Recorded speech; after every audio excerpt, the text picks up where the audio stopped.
Let's go. Good morning, my friends. It's your old pal PeaceLoveMusic with another episode of the Let's Go Good Morning Show, brought to you live by DeOrganized Media in partnership with our excellent friends over at BitcoinLive, Decentralized Broadcasting. It is Friday.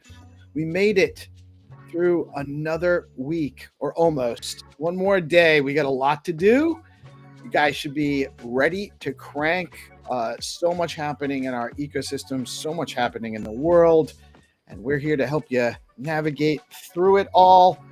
Friendly reminder, this is a news show. News and information is what we're providing here. Some education, maybe some entertainment, but never financial advice. Always do your own research and never invest money you cannot afford to lose. That being said, I did get the numbers this morning. I know I've been a little bit behind. So much going on. I really can't keep up. It's crazy. But yeah, we're excited to be where we're at. And Bitcoin coming in at 104,590 as a little bit before broadcast. Stacks dropping back down to that 60-cent range, 60.62 cents. Did stick at the number 71 spot by market cap on CoinMarketCap. Fear and Greed Index stayed steady at 48, still in that neutral range. And the top three token gainers on CoinMarketCap for the last 24 hours are IP, OKB, and BCH. Stack STX earned BTC. Programmable Bitcoin for DeFi is here with SBTC. Stacks has fast, low-fee transactions, proof of transfer security, connecting it to the Bitcoin Layer 1 chain, and native Bitcoin rewards. Tell your friends. In the Stacks DeFi world, we have Hermetica offering 10% yield on USDH today with over $5.5 million total value locked in the platform. Check out their fresh new dashboard data over at hermetica.fi. On BitFlow, you can DCA into Bitcoin, Stacks, runes, including the Liquidium LIQ LIC token, and more effortlessly at bitflow.finance. And now you can drop all your meme token pets at the BitFlow barn and earn yield in the pools over at BitFlow. Velar PerpDex is live. Now you can engage in PerpDex trading, stake your Velar, pair your trade Pair your favorite tokens with SBTC. Earn yield and trade all of your favorite tokens on Valar. Protocol is a Bitcoin native DeFi protocol enabling cross-chain swaps, bridging, and payments in BTC. It connects Bitcoin to 20 plus chains. Zest is offering 3.98% on SBTC. That's right. You can earn almost 4% yield on your Bitcoin as SBTC on Stacks over at Zest Protocol. You can also earn 9%, 9.01 on your STSTX. That's a liquid staked Stacks over at Zest. And the highest yield at Zest today is 10.72% on USDA. Over at Stacking DAO, you can earn 8.99% on your STX with liquid STSTX. So you can earn on your STX with STSTX and then earn on your STSTX over at Zest. Double earnings. Or you can just do regular stacking at Stacking DAO with 9.67% native yield in Bitcoin directly, or 8.73% with yield in SBTC. And the top 3 Stacks token gainers on stxtools.io are Leo, Rucoin, and STSTX. It's a great day to be in the Stacks ecosystem. Good opportunity coming on here. What is happening today? As always, we have the whatever morning space with Binta and Friends. I was only in and out of that. I was having some connectivity issues and stuck on some other things, but always a great time chatting with Binta, GP, and the crew. It's a great way to start your day. You get to listen to Binta's smiley voice. I love hearing her every morning, even if it's just for a couple minutes. We have our show Monday through Friday that you're watching right now, 8:30 to 9:30. We bring you the news. We bring in guests. I have a Robin, the founder of Liquidium, coming on to talk with us as soon as I get through the news segment. And GP, I think Rosar's hanging out with us. We'll see who else comes. Mel said she would be here. At 9:30, we do Find to Earn rounds with Xenitron, sponsored by Rue, Leo, Fact Fun, B Pepe, and Flat Earth. And jackpot round sponsored by the game master himself, Xenitron, with a prize in STX. We also have at 10:30 today the SIP call, weekly SIP call. We have Lior and the SIP 31 authors coming on to give us a final rundown of where the SIP stands, what's going on. We had the session 3 of the appointments committee here meetings yesterday. I think we've actually narrowed down a really good group. We're going to talk more about that today. So stay tuned. We got a lot coming at you on our show. There's also, as always, and the longest running Stacks space on X is the Purple Pill Friday with Dan and Brad. And then that's at 5 p.m. this afternoon or evening. At all times Eastern, and 7 p.m. we have DeOrganized nightly with GPSC and Friends, and they will also be doing Friday Find to Earn in the Zest Discord along with the live stream today. We'll talk to GP just to confirm that is tonight. That is what we have on our calendar. Let me just double check the Stacks events calendar real quick, make sure I'm not missing anything on there. Well, I don't think so. View calendar. I think I might be having a loading issue. It's not coming up. I don't think there's anything we missed anyway. I think that's all the stuff going on today. If you have a space, live stream, or event series you want to share with the community, head on over to DeOrganized.media and we can get your account set up. And very soon you'll have self-service options. You can set up your own shows. You can manage that right through the app at DeOrganized.media. In the news, SEC Chair Paul Atkins has withdrawn 14 proposed rules, including those targeting crypto exchanges and AI-powered financial advice tools. The move signals a significant shift toward lighter regulatory oversight, drawing applause from some of the crypto industry who viewed previous proposals as overreach. Critics, however, warn this could open the door to risky practices and less consumer protection. The rollback is seen as a potential catalyst for renewed crypto innovations in the U.S. While the Genius Act marks a step toward federal stable regulations, watchdogs are sounding alarms about omissions. Critics argue that the bill does not apply ethics restrictions to top executive officials, despite reports of Trump family involvement in stablecoin ventures. This has raised eyebrows over potential conflicts of interest, especially given the bill's fast track trajectory towards the House.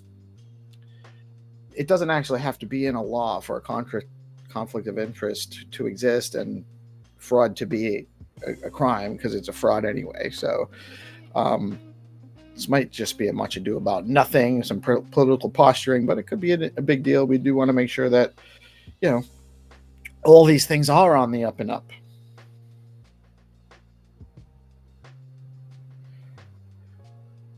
Arizona is moving closer to adopting legislation that would let the state hold digital assets, including Bitcoin, as part of its reserve strategy. Just another state falling in line with this inevitability. The proposed law would allow the state to custody abandoned digital assets and convert them into crypto reserves. If passed, it could make Arizona the first U.S. state with an official Bitcoin treasury. Someone's going to do it. Cybersecurity startup Project 11 has secured $6 million in funding to develop Bitcoin protections against potential future threats posed by quantum computing. This is important. Investors are backing cryptographic advancements aimed at future-proofing blockchain networks as quantum capabilities advance. While quantum risk remains theoretical today, the funding reflects growing concerns over long-term security. It is an inevitability that that threat will come. I'm very confident it'll get sorted out before we get there, but it definitely needs to be addressed. On June 19th, Bitcoin spot ETFs experienced a net inflow of $31.3 million. That's still, I think, 10 or 11 days now of net inflows, but 31 is a little bit lower. Fidelity led with inflows of 49 million. ETH spot ETF saw a total net outflow. This is the first net outflow on Ethereum in at least a week, I think. 6.4 million in net outflows. Grayscale recorded the highest single day outflow of 11.4 million, followed by Bitwise, which had 2 million in inflows. So most of the net outflows came from ETH, which has been gobbling up Ethereum lately. That is the news. Real quick, just want to shout out my sponsors. That's the wrong one. Just want to shout out my amazing marketing partners we have here. Stacking DAO is the leading liquid staking platform for the Stacks network. Stacking DAO is changing the game by letting users earn up to 10% APY on their STX while keeping their assets liquid. Unlike traditional staking, their unique design means no minimums, and users start earning rewards immediately. So there are zero switching costs when moving from other stacking pools. Plus, you've got options. Choose to get your rewards in STX or SBTC, whatever fits your strategy. Want to start earning yields today? Head over to stackingdao.com and jump in. Stacking DAO is where liquidity meets opportunity, and BitFlow is the top DEX on Stacks, letting you trade native BTC, STX, SBTC, USDC, runes, and more, all in one place by aggregating prices on Alex, Arcadico, and Valar. Recently, BitFlow rolled out flex pools, launching with STX to support liquid staking assets. Soon to come, USDH, SUSDH pools, and we also have the BitFlow barn going on. If you have some of your favorite pet friends, like dogs and cats and kangaroos, maybe even, you can actually head on over to BitFlow and earn some liquidity, earn some yield by providing liquidity over there. So head on over to BitFlow. That is all of the news. Let me bring on the homies. GP, what's up, brother? How are you doing this morning? Good morning, bro. Happy Friday. Let's go. Happy Friday. Good morning. Good morning. And I was correct. There is a find to earn. So we have two opportunities for find to earn, fam, today. There's no reason for you not to play. You can do it this morning with us on the morning show, or you got a night show option. Go get it. We got Rosar in the house. Good morning, Rosar. Or is it still kind of night? What up? How you doing? It is what it is. Yeah, it is what it is, man. Good to hear from you today. And we have Robin from Liquidium on the show. What up, Robin? How are you doing today, man? I'm doing good. Thanks for having me. Yeah, thanks for joining us. We've had James a couple times, and I did actually meet you briefly at in Vegas. We were at Jacob's event. I think I saw you at the booth, but there was like mobs of people in that whole area. What an event, huh? Like the Bitcoin Vegas event, especially for Stacks and all of that people in that cool kids corner. You guys were right around the corner from us, and it was like super live. There was lots of people there. It was great. Great meeting you. I met Julian over there. I got a nice T-shirt from James, so I felt really good about it. Love Liquidium. I love what you guys are doing. It's very innovative. Actually, why don't you give a quick overview of what Liquidium does? Yeah, no, appreciate it. By the way, can you hear me well? I think I'm connected to this. You sound great. Yep. Okay, perfect. Yep. Yeah, I'm just a little bit in an empty room, so I don't want there to be an echo. Well, it's a little spacious, but it's not. You sound okay. We can hear you fine. Let me actually try. Is that better by any chance or no? Yeah. Oh yeah. It's a little less echoey. It's a little softer, but I can turn you up, so it should be fine. All right. Cool. Yeah. So Liquidium. At Liquidium, we're building like a borrowing and lending protocol. We have been around for a while now. We started with a peer-to-peer lending protocol on Bitcoin, or actually, since this is a Stacks podcast, I'll go way back in history, all the way from the first days of Liquidium. So we actually started as an NFT lending platform on Stacks. So that was kind of like our first entry into the market. Was it originally branded as Liquidium? It was originally branded as NFT to loan. NFT to loan. Yep, very descriptive. Well, you gotta let people know what it's there for, right? So exactly. So I think it was like good for the first 10 people that used it. But so kind of like the whole thing, like the reason why we got into this in the first place is like, I love Bitcoin. I loved programmability. I always wanted to create something as close to Bitcoin as possible. And we actually started this whole journey way back in 2022, beginning of 2022. So like more than 3 years at this point, which is crazy to think about. But kind of like started with an NFT collection on Stacks, or like playing around with NFTs there. And then I quickly realized that like NFTs on Bitcoin, or NFTs as close to Bitcoin as possible, is really cool. I think there is a very valid use case for NFTs to exist. And but then kind of like what we realized, and NFTs were very early on Stacks at that time, that many people had a lot of NFTs in their wallet, a lot of value locked in NFTs, and they didn't have any liquidity in their wallet. Like they had maybe like 20 stacks in their wallet and like $100,000 worth of NFTs. Yeah. And so it was kind of this, okay, like what can you do with an NFT? You can buy it and you can sell it, and that's kind of it. And we wanted to change that and make NFTs liquid, or like give accessibility to these assets where you don't have to sell your assets. You can keep holding on to them, but you still have liquidity to play around with. And that's kind of like how this whole idea started. It was right around the time that NFTFi also launched on Ethereum as like the first NFT lending platform. And yeah, so we started the development right around the time that came out. And then basically started this on Stacks, built the first MVP, launched that I think in December of 2022. And then you already know what happened in February of 2023. Ordinals came out. So the white paper of Ordinals was released. I think we read that like 2 or 3 days after it came out. And then we were like, oh, holy shit.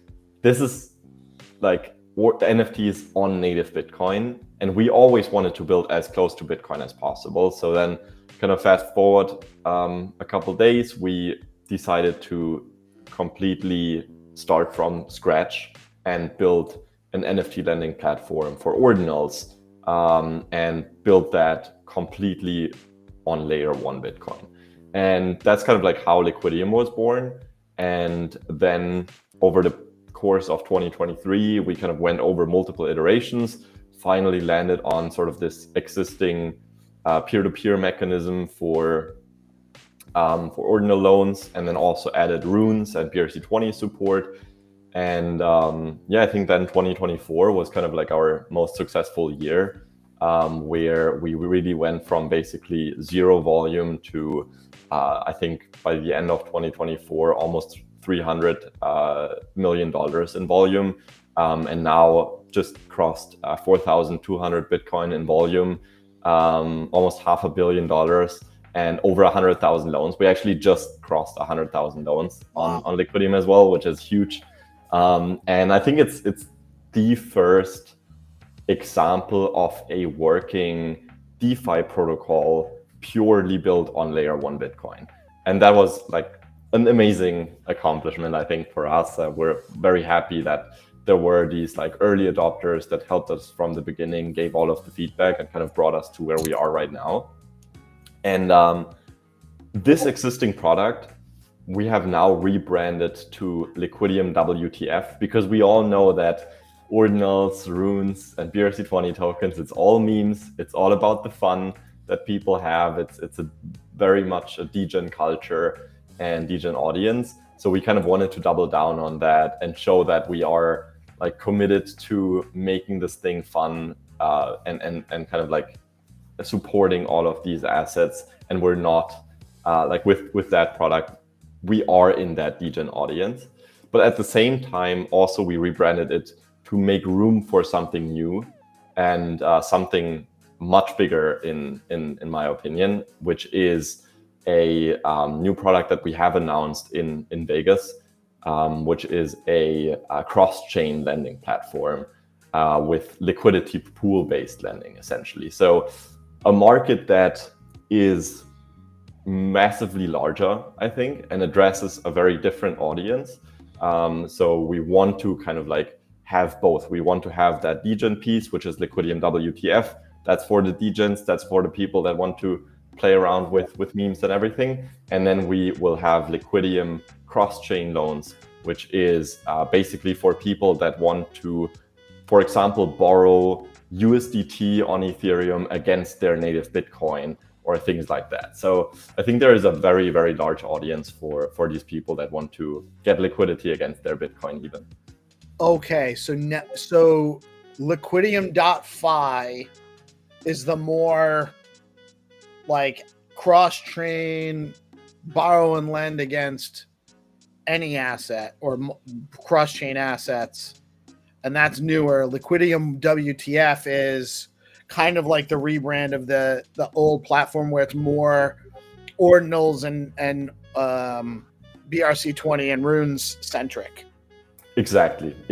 So we kind of like, you can think of it that like Liquidium is kind of this umbrella, this ecosystem of lending tools, and then also like obviously within Liquidium you have the Liquidium token. Liquidium token kind of like governs the whole Liquidium ecosystem, and then Liquidium cross-chain loans is kind of that more sophisticated product that kind of tailors towards potentially institutions, but also people that are not as deep in the weeds as we all are. Like we're obviously familiar with ordinals, runes, and everything. We're early adopters of these new technologies. That's what Liquidium WTF is, and then Liquidium cross-chain loans is, or like Liquidium.fi is the platform that tailors to maybe even your mom if she holds Bitcoin. You know what I'm saying? Like that's kind of the more broader audience, I would say.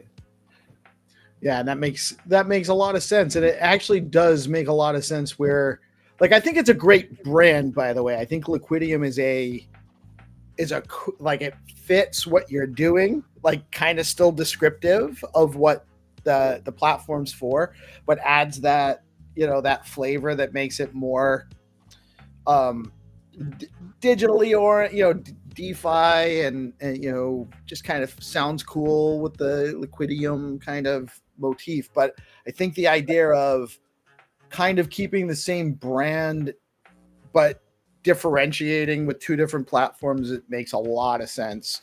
So I like the design there for sure. Thank you. So, I see a comment here that I want to react on. yeah, It is the mullet of Bitcoin Fi, business in the front .fi and party in the back .wtf. I think that fits it extremely well. yeah. Trippin' Monkey is actually he's part of our crew, and he's very good at bringing out those analogies. Dude, he's the man for analogy. He will come up with it. Yeah, it's sick, man. I love what you guys are doing with Liquidium. The Bitcoin beach party was sick. Had a bunch of fun there with Rosar. Rosar was DJing. I was his hype man. Yeah, we had a bunch of fun in Vegas, and getting to meet you at the cigar lounge as well was really cool.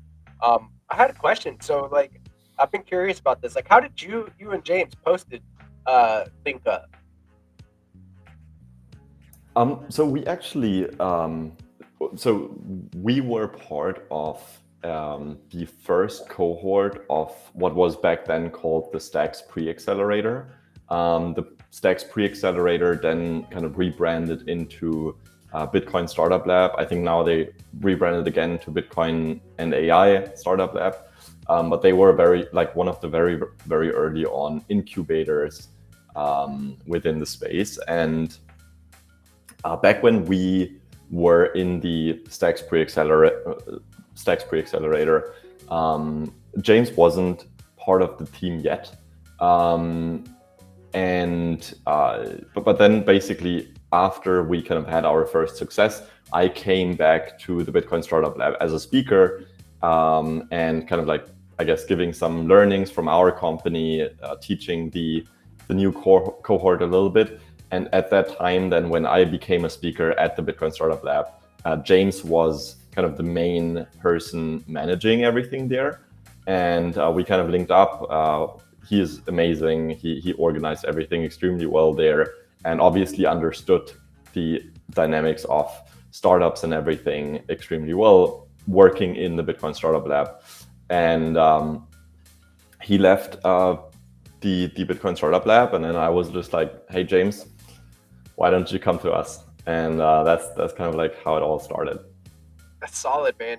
You can kind of really see James he's a outgoing, very very like a go-getter attitude, right?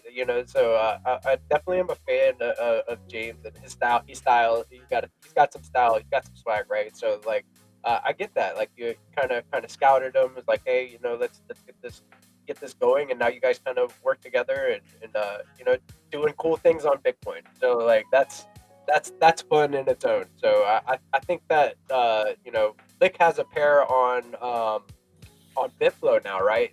LIQ. Yeah, exactly. So I think it's super interesting. BitFlow, actually, we have been great friends with them from the very early days, basically inception of our companies.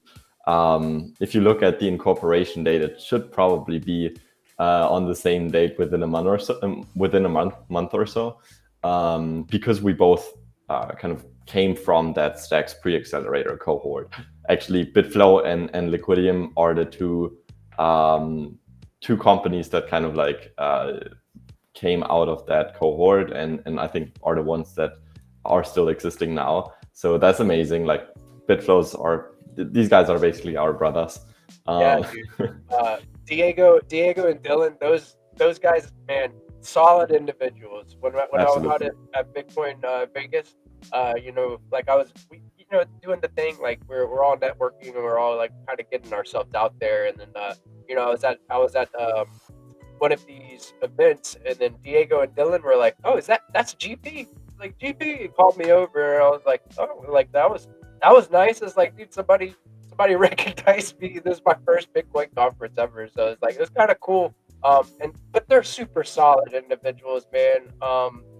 Really really big fans of what they're doing with BitFlow. And to see that, to hear about the history, kind of like you guys are coming out of the same cohort, and that it's very closely and well integrated. Is awesome, That's solid history there. I love getting to like the background, the lore of things, how things got started. So yeah, thanks for sharing that. Yeah, good morning, Mel. How are we doing? Fine, and you? Good morning, Mel. Melanie, do you know Robin from Liquidium? Are you familiar with Liquidium? Yeah, definitely. Hey, Robin, how are you? Hey, I'm doing good. How are you? Yeah, good. We haven't met personally, but I definitely know Liquidium and I definitely know Robin. Yeah, I've been following you guys from the beginning. Appreciate it. That's always good to hear. Yeah. Yeah, the Stacks community feels like home because that's where everything started. Yeah, absolutely. Sorry. No, go ahead, Mel. No, I was just gonna say, yeah, absolutely. I remember the beginning. So yeah, very cool. Well, my response was, well, of course, it's where you started. But to be honest with you, I feel like the community here is home because it's like family here. Like it really is. The people here are generally here for the right reasons. We're all, we're building here on Bitcoin because we support the Bitcoin ethos, because we support open source development. We support decentralization and permissionless development and trustless interaction and all of that ethos. And so that's why it feels like home, because we are, even though they're not, and not everyone's building towards the same goals exactly, we're all here for the same general reason. We believe in that fundamental ethos. So everything extends off of that. It really does feel like a home base for me. Since I found it, it's just gotten really more and more. There's just so many good people here. I think what stands out about Stacks as well is, or like the community specifically, is that there is no real chain bias, in the sense that, for example, Liquidium is not building on Stacks right now, right? Like we're not operational on Stacks when it comes to, like, we don't have a smart contract on Stacks. We don't we are on Bitcoin, and still it is sort of like the Stacks community celebrates that because everybody loves Bitcoin.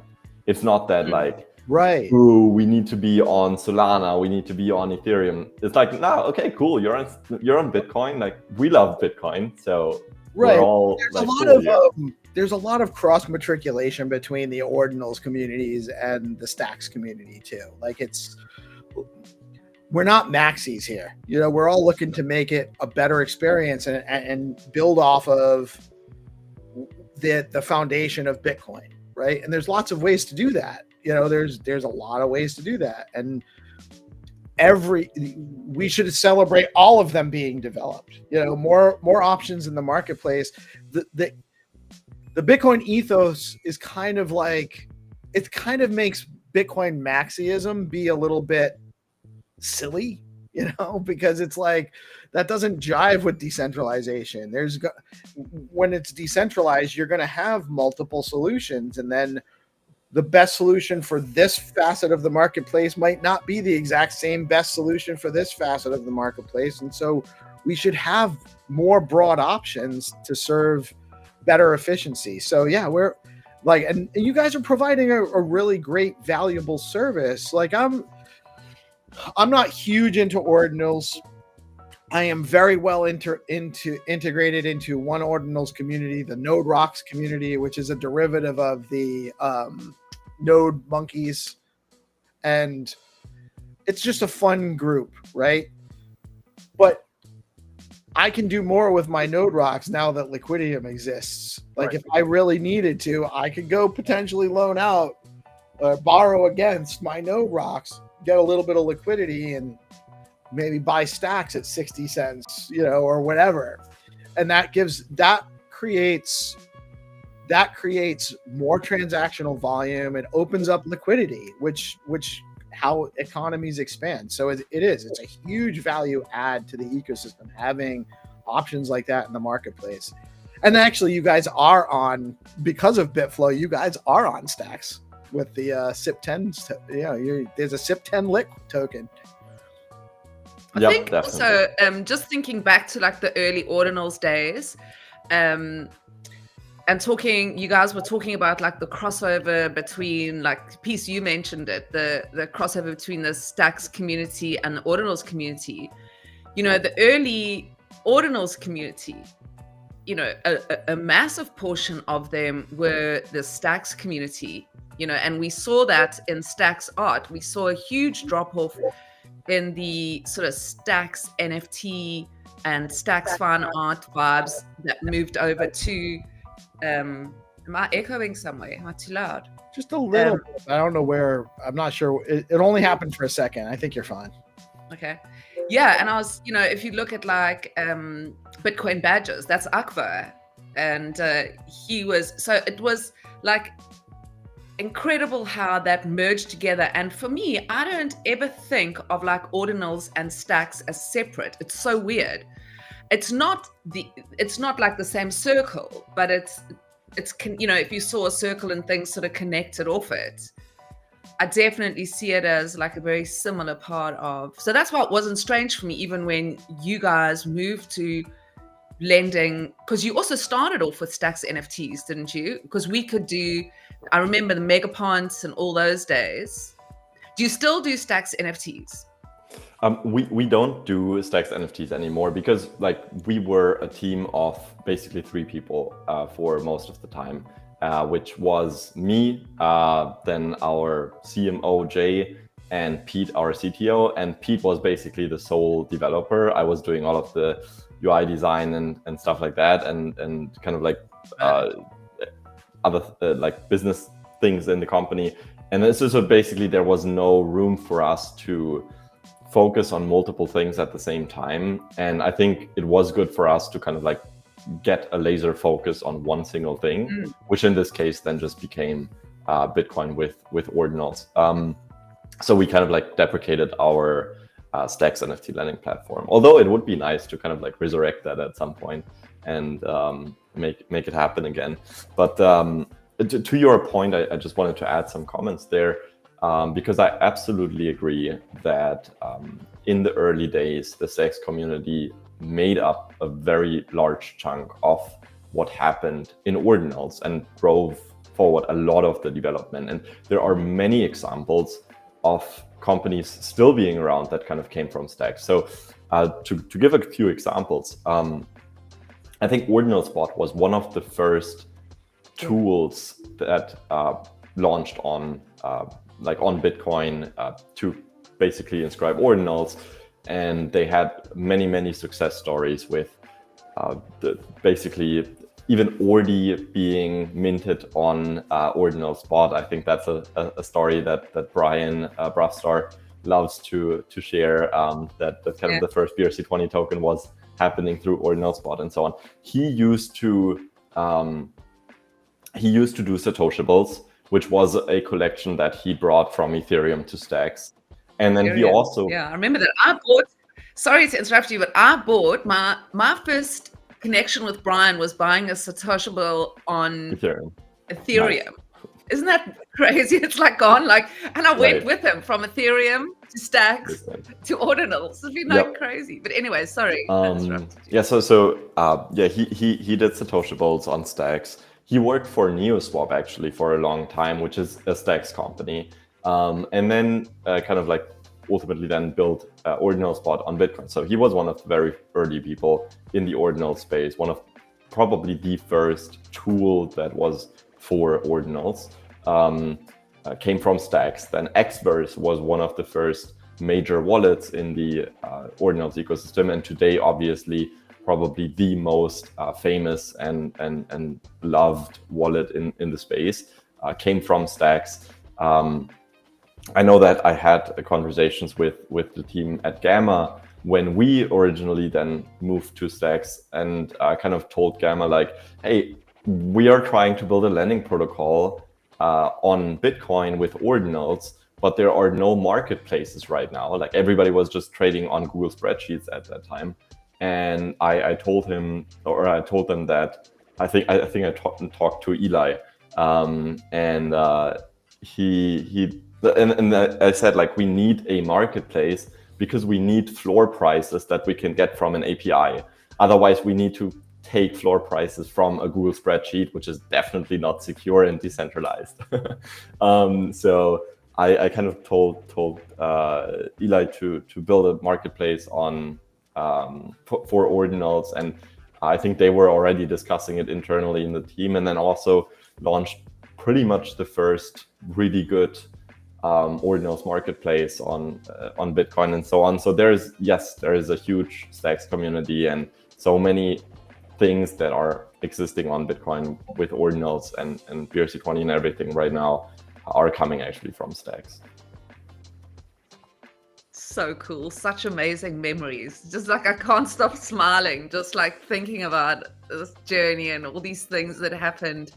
And trading in the early days on Sparrow, I've still got ordinals in Sparrow that I'm too scared to send I anywhere. lost the seed phrase. I've got about 10 ordinals in Sparrow. Yeah, I lost the seed phrase Just from leave- Sparrow, and I'm still desperately trying to find it. And I had some like very early ordinals on there. I inscribed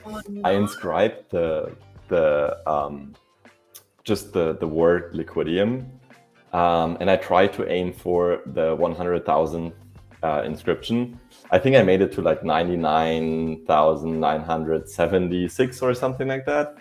You can look it up, it's on chain.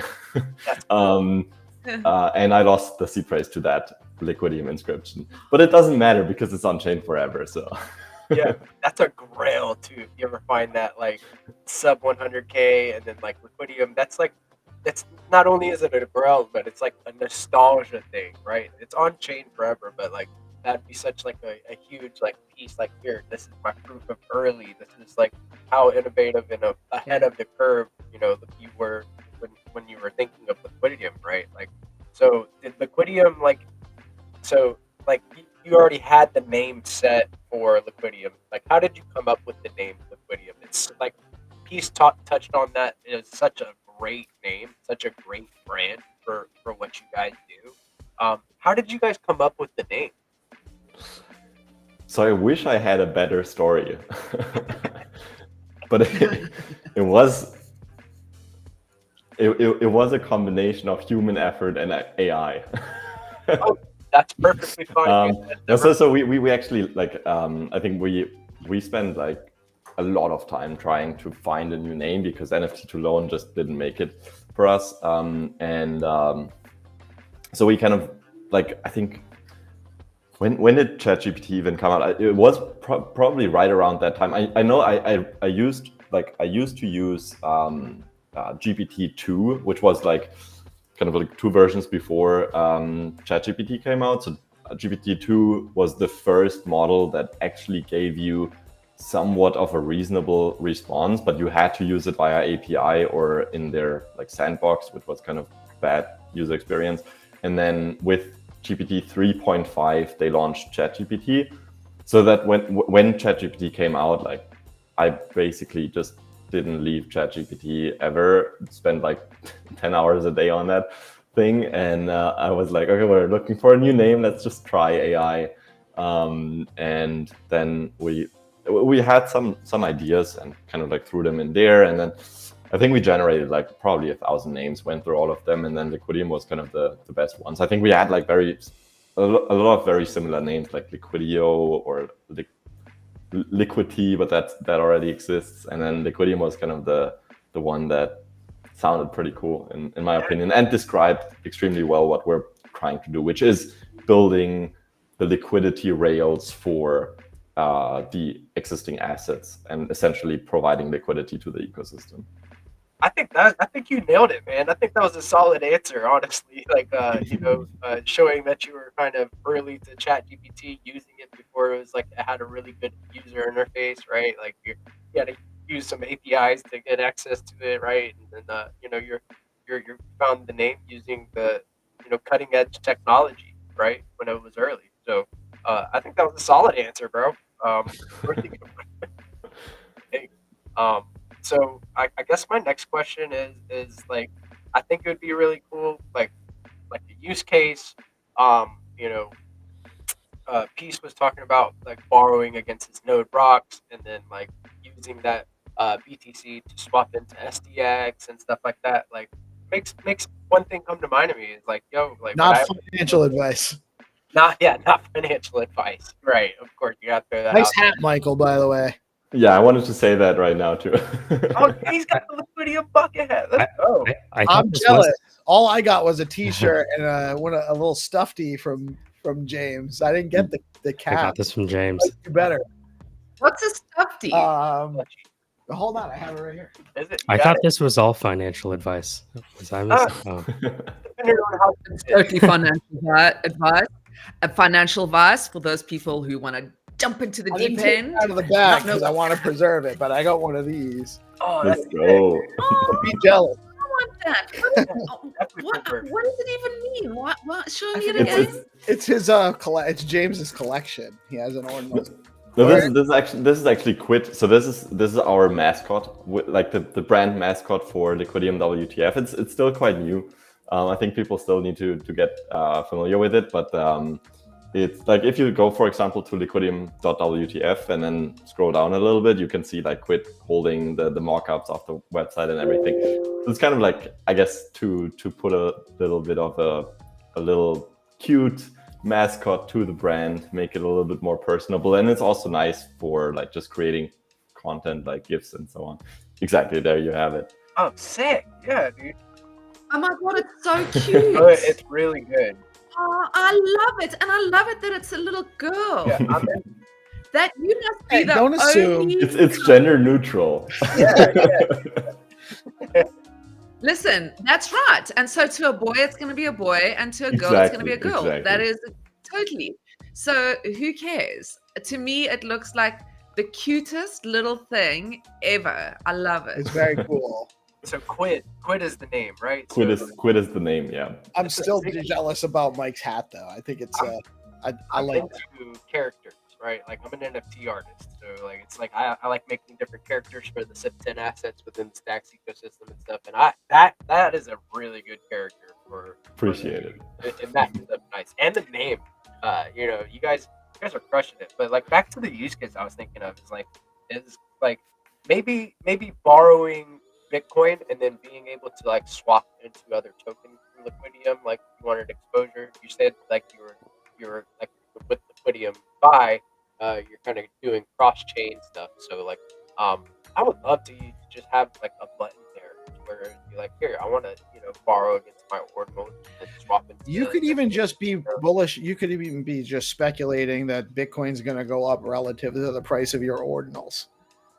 Borrow some Bitcoin, speculate the price increase, and then pay off your loan when the Bitcoin value goes up. Could you ever? Does that work? Does that work? Or are you paying it back? I wanted to. This is a good thought. Because the loans are determined in Bitcoin, so it wouldn't really. You can't speculate on Bitcoin with them. Well, yeah, because like for example, if you're borrowing 1 Bitcoin, you need to repay 1 Bitcoin. So if Bitcoin goes up in value, then you don't really profit from that. So if you're speculating Bitcoin's going to go down in value, you could do that. Yeah. Exactly. Or like I guess just so I can talk about the various use cases that we see most of the people using Liquidium for. So let's just talk about Liquidium WTF first, because that's what has been around for the longest time. So there, basically, you have mainly 2 types of borrowers and then 2 types of lenders. Borrower is referring to people that are borrowing Bitcoin against their assets, and lenders being referred to as the people that are lending out their Bitcoin to earn interest on their Bitcoin. So on the borrower side, you have people that are trying to leverage, essentially. So one very, very good example is if there is a new mint coming up, let's say, for example, Taproot Wizards is minting or something like that, and now the mint price is 0.2 Bitcoin, which is quite steep, and there is many pieces in that collection, and you already have a portfolio of many ordinals, like let's say you have a couple OMBs, you have a couple Node Monkeys, a couple Puppets, whatever, and you want to buy the mint of Taproot Wizards, but you don't have enough liquidity in your wallet. what many people would do now is, instead of selling their existing assets like OMBs, puppets, and node monkeys, because they want to preserve them, they might borrow against their OMBs and so on, get that liquidity, use that liquidity to buy the mint, and then if the price goes up after the mint, now they sell that and that ordinal at a profit, and then they maybe they keep one, but now they can repay all of the loans that they took. They have an extra Taproot Wizard, and they have all of their existing ordinals as well. So that's kind of like one use case, and we see that a lot. Like if a big mint is coming up, we see borrowing volume increasing a lot because many people just want to get that liquidity in to participate in the mint, maybe flip some at a profit and keep one or two. That makes a lot of sense, because that's a great use case directly for your audience. Exactly. They want to mint more. They need the liquidity for that specifically. It's less of a speculation than just an ability to actually mint the next stuff. Yeah. So that's 100%. That it basically people seeing an opportunity somewhere, and then they don't want to sell their existing assets, but they need liquidity to get into that opportunity. Another opportunity would be, for example, let's say there is some rune that is right now like rock bottom, and you think like that's going to shoot up in the next couple of days. Maybe you heard some alpha here or there or whatever. So then you just want to put as much liquidity, as much Bitcoin into that rune, because you anticipate the pump. You buy that, and then you sell at a profit. You repay your loans, maybe keep some tokens or whatever, or sell all of them and just made that profit. And then usually that offsets the interest that you have to pay, because most of the time, if you see a good opportunity and you take it, your profits might outweigh the interest. Obviously, no financial advice here. Everybody should do informed decisions, but I would say that most people that are using Liquidium are using it responsibly. Right, and we understand. Like, we have to say that for specific purposes, but we also need to be able to talk about these things to understand how the platform works. I mean, that's what it's there for. Yeah. But yeah, of course, you always want to do your own research and never invest money you can not afford to lose, or don't borrow against ordinals that you really love. Maybe, could you use it like an ordinal pawn shop? Well, if you want to call it that, it is kind of like an ordinal pawn shop. Yeah, exactly. Like you give that ordinal away, you lock that ordinal away for 14 days, for example. You get money for these 14 days, and then as long as you repay the money, you get back your ordinal. That's exactly how it works. And that's also, I think we had that a question earlier. Is there any chance of liquidation or something like that? So in this system that we have, because it's purely a peer-to-peer loan, that means it's one borrower and one lender. Basically, lenders are creating loan offers. So for example, I would maybe put in a couple of offers where I say, hey, OMB is currently at a price of 0.1 Bitcoin. I'm willing to lend 0.08 Bitcoin against OMBs. I don't care which OMB it is. I'm just putting out these loan offers because I would totally buy an OMB for 0.08 Bitcoin, for example. And then so that's basically lenders creating offers, and then borrowers can kind of like take these offers, give away their OMB, get the money, and then as long as they repay, they get back their money. And then there is a time limit to that. So a loan might be like 14 days, 30 days, 7 days, something like that. And the only condition is if the borrower repays the loan amount plus interest within that time, they will get back the collateral. And if they do not repay, they will lose the collateral, and the lender will get the collateral instead. So it's basically a binary outcome. It's either you repay, get back your collateral, or you don't repay and don't get back your collateral, but you get to keep the money from the loan. And that's I guess a good introduction into the second party of borrowers that we have. So one party is people leveraging to buy into opportunities, and the other party of borrowers is people that are actually hedging their ordinals. Might sound a little bit more complex, but because of the system that it works with this binary outcome, either you keep or you lose,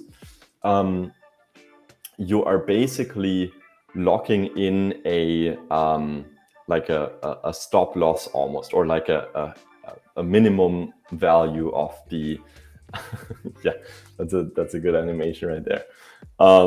You're basically locking in a like a price that you want to sell your ordinal at a minimum. So for example, let's say I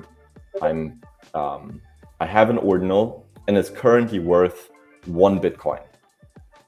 And now I'm borrowing, or like for example, I bought an ordinal at 0.1 Bitcoin. Now it's worth 1 Bitcoin. So I already made a 10x on my ordinal, and I'm worried that the bubble might burst, right? That the price will go down again.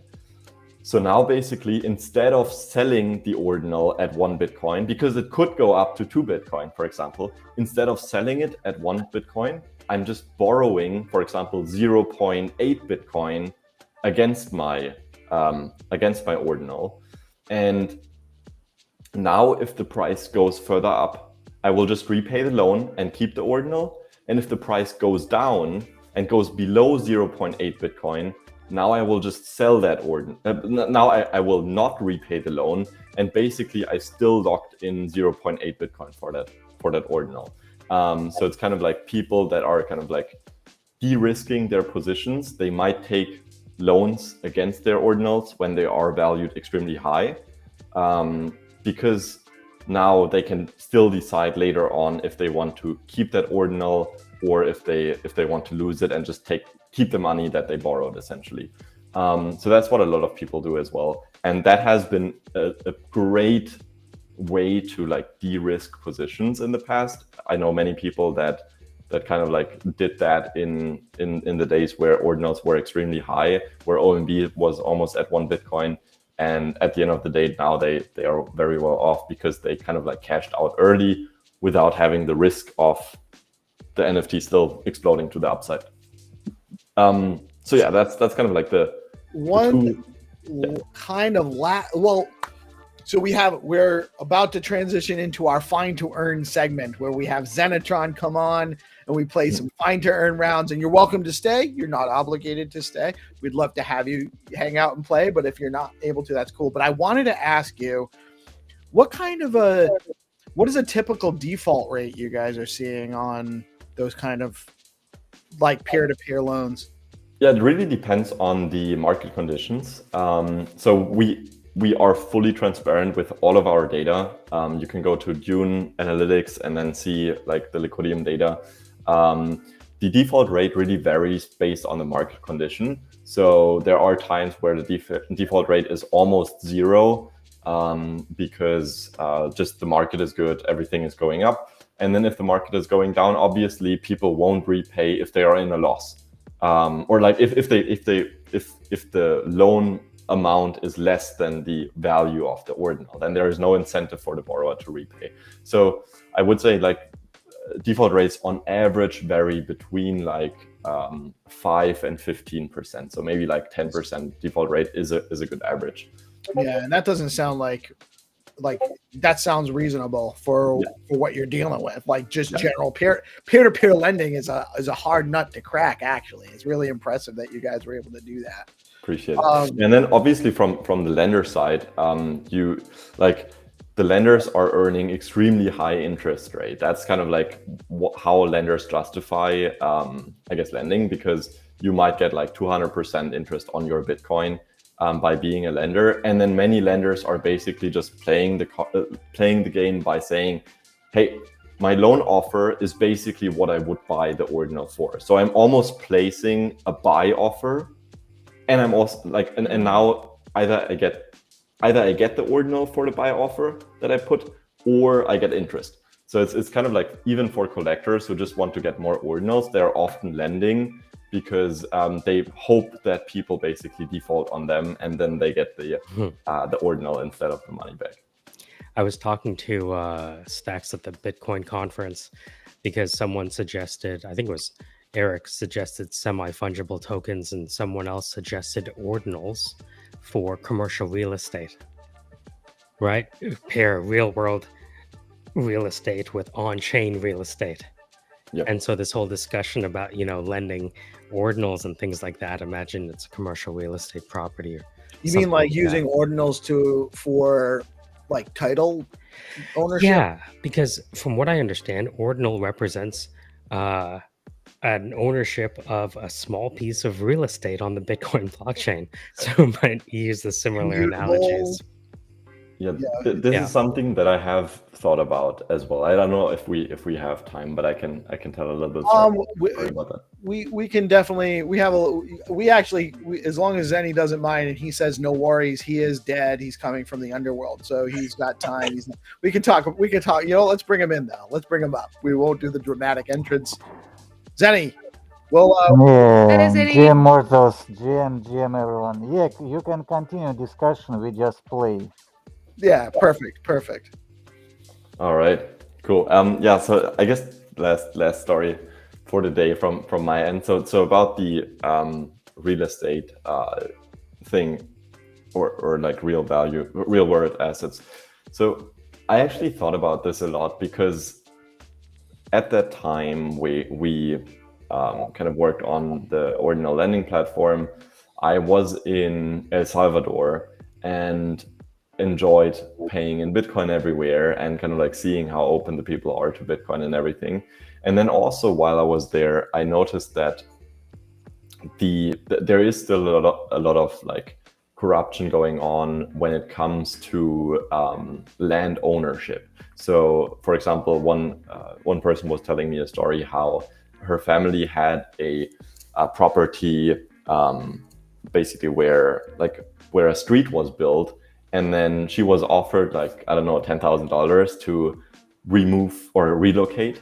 But then she said no, and then they just ended up like taking away her house and like giving her nothing, which is pretty crazy. But like that kind of brought me to think like, okay, it would be nice if real estate ownership would also be on chain and verifiable. And an NFT or an ordinal is nothing but a digital certificate of ownership that everybody can see and verify on the blockchain. And you can see exactly who it belongs to by seeing which wallet it is in. And you can also see the origin because you can see who minted the NFT or the ordinal. So for example, if you have a government that is maybe not corrupt and they say like, okay, we are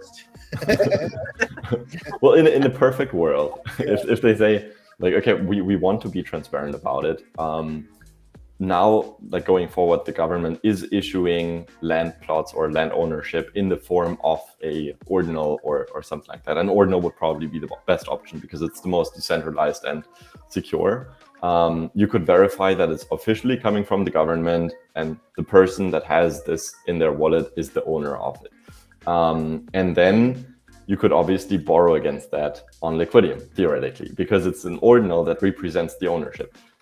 And I can do that fully on chain. Basically, I can just, if I have a plot of land in El Salvador, I could just borrow against it on Liquidium. Somebody from somewhere else in the world could give me money for it. If I don't repay that loan, somebody else gets my land. Because as soon as they get the ordinal, they basically are the owner of that plot of land. So that's kind of like a perfect use case for the future if we ever get to governments that allow for NFTs or ordinals as actual pieces of ownership that represent land. And actually, I just also became a citizen or like a resident of the island of Palau, which is, are you familiar with Palau? Palau ID.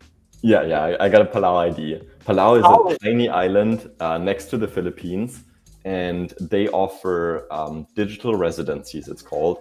And they not only give you a physical ID, but they also give you an ID, a state-issued ID in the form of an NFT, which means you literally have your ID in the form of an NFT in your wallet. And now, for example, if I go to an exchange and I want to do KYC there, I can just connect my wallet to that exchange and that does my KYC. Because I am the owner of my wallet, I can connect my wallet to that exchange, it verifies my identity, cool. No need for like face scan and whatever. That's so solid, dude. Yeah, you have like. I would love to keep this conversation going while we're playing the game rounds, if you don't mind. Like we just launched the game round. The natives are getting restless. I see the treasure hunters are all commenting in the live chat. So if you don't mind, let's real quick. We're gonna launch the first game, and then we'll get back because I love this conversation. By the way, I'm a realtor in real life. Michael's been working on some stuff with commercializing, tokenizing real world assets for real estate. So this is an awesome. I flip property in real life as well. I buy and sell houses, renovate them. Such a crazy concept, and like, congrats on getting your Palau ID, Robin. Seriously, I know it's. I want that. So what do you need to qualify for a Palau ID? $250 a How? $250 a year. What is it? Palau? PAL? Is it? I think it's AU. Yeah. That's it. By the way, look up Palau on Google Images. It's such a beautiful island. Like, if you just go to Google Images, we have to do some game rounds in Palau. Yeah, that's what I was just thinking. Like, digital. Let's go. RNS.id. All right, so really quick, let's get the next game round, the first game round started. We have 5 rounds plus the jackpot round. We have the first round is a whitelist round for new players that haven't won more than 1 or 2 at most rounds, giving them an opportunity to play. The rounds will be launched on Skullcoin BTC X account, and we are waiting for the countdown. Michael's going to share his screen and show us all how to play. The first rule is you must like and repost the live stream, and then you're waiting on the Skullcoin BTC account for the game to launch, and we will have a countdown shortly. Zenny, are you ready to launch the first game? Yeah, let's go. Countdown and we start. Who's going to do the countdown? All right. Let's go. We're getting the Southern Bell? The Southern. No, we're getting an extra special dedication to Robin, and it is LIQUIDIUM. Let's go. Liquidium Okay, the countdown. game is on. Let's go. We Let's have go. funny games today. Let's go. Yeah. First game is a flat earth. For the flat earth. Guys, make sure you like and share the live stream. Big shout out to Silky Boy. Know how this works, Robin? I don't. Yeah, So, actually, go ahead, GP. Yeah, so Find Turn is a really innovative game that we have here in the Stack ecosystem, created by Xenitron, that uses encrypted NFT. On one side, you're able to see location location if you own the ID, the NFT, and on the other side, others see it's hidden. It hides the information. You have to own certain pieces to the puzzle to find a location on Google Maps to win a prize. So You it's can really- just explain fine turn, because like we playing fine turn, it's complicated to explain like the different tech. Like fine turn is just fair competition. You have to find location. That's just for the show, for onboarding. It's very simple concept, yeah. Right. Basically, there's a starting location, and you're gonna find an image in Google Maps, and when the first person that finds the proper image in Google Maps and posts the link wins the round for the prize for the round, or the treasure. They found the treasure. And our prizes are sponsored by some of the outstanding meme coin communities on Stacks. So this round is sponsored by Flat Earth.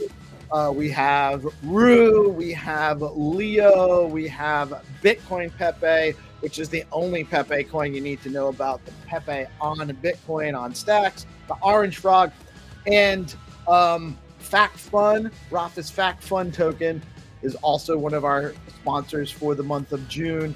We've had other sponsorships with some of the other ones as well. Meme, Welsh, Rap Nothing. Hermetica was an original sponsor of the game round. So we've very community oriented and engagement opportunities. And then so we also distribute the funds via BoostX, which is a project on Stacks that allows anyone with a BNS name in their X handle actually you can send them stacks, NFTs,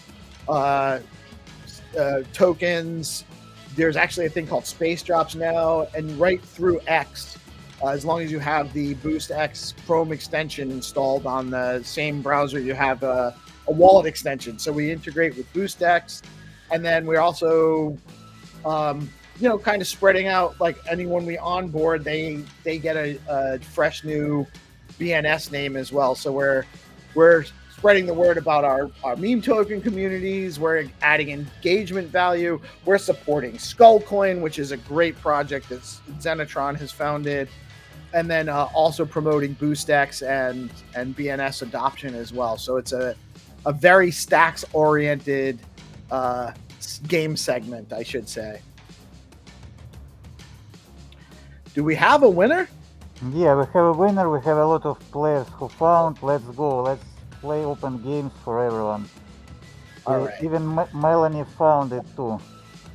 Yeah, these live finder rounds are fun.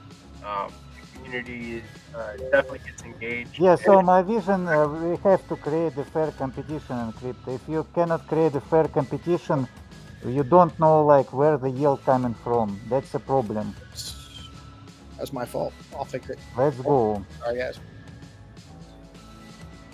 No, it's too far, Michael. The starting locations always you have just to go forward, but Michael, our traveler, our guide, he just show us the planet, the beauty of our planet. So who won that one? It was a dark.btc. Hey, let's go. Win. Guys, I also found it. Yeah, you found Good job, it, right. Melanie. You're getting better and better. A little bit. I've been playing this game, Robin, for how long? Ever since it started, right? And I'm still on the newbie. Mel's the only one that gets a perpetual whitelist spot. You've won a few though. But it's a cool game. Yeah, it's fun. It is We got so a lot of users. We got a regular group of crowd that comes in and plays.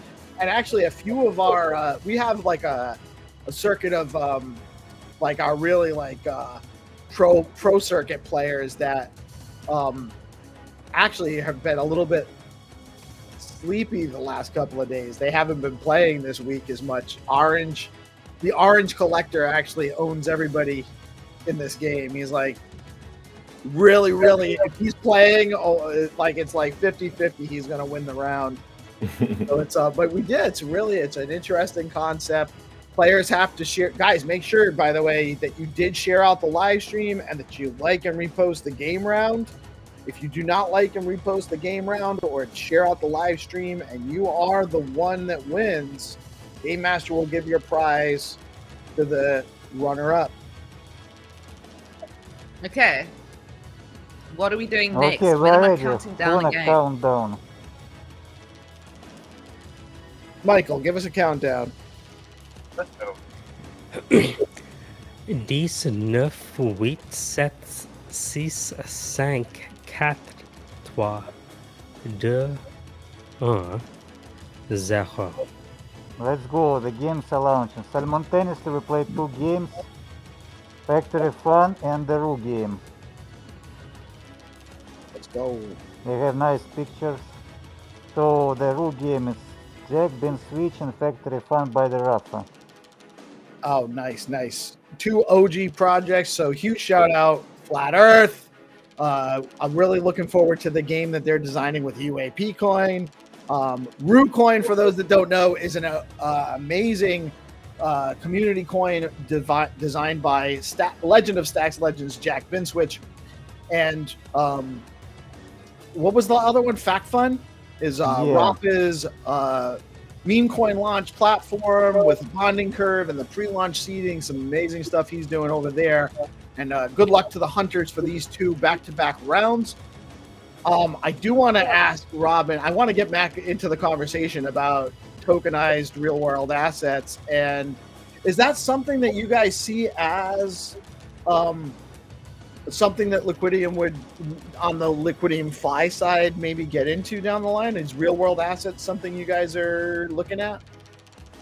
Well, I think the adoption for real world assets has to be there first, right? Like this is not something that we can really initiate. It's right. You can't a very highly complex thing.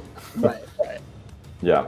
So, but I mean, obviously, as soon as there are any sort of real world assets that exist, like for example, property and stuff like that, that is tokenized in the form of an ordinal or a rune or whatever. Like it could be company shares in the form of runes or plots of land in the form of an ordinal, and we will obviously support that. And on Liquidium WTF, because there's more of a peer-to-peer type thing, but then maybe it could expand even beyond that. So yeah, definitely something that we are interested in if it works. Yeah, very cool. I think it's specific to real estate. You need to get the municipalities to incorporate blockchain into their records keeping management stuff, and then it becomes tradable that way. Because that's really right now you're transferring deed and the records is that all has to get delivered at least in the U.S. That all gets delivered to a local either a county or a municipal governance body that oversees all of the records for housing ownership in their jurisdiction. So I don't know that you're going to be able to separate it and have it be like a purely peer-to-peer system for a long time. You really need to get the governments to adopt it and use it that way before we can step out to the next phase there. Exactly. Yeah, I think it's a highly complex process, just because you kind of like need that adoption first. You need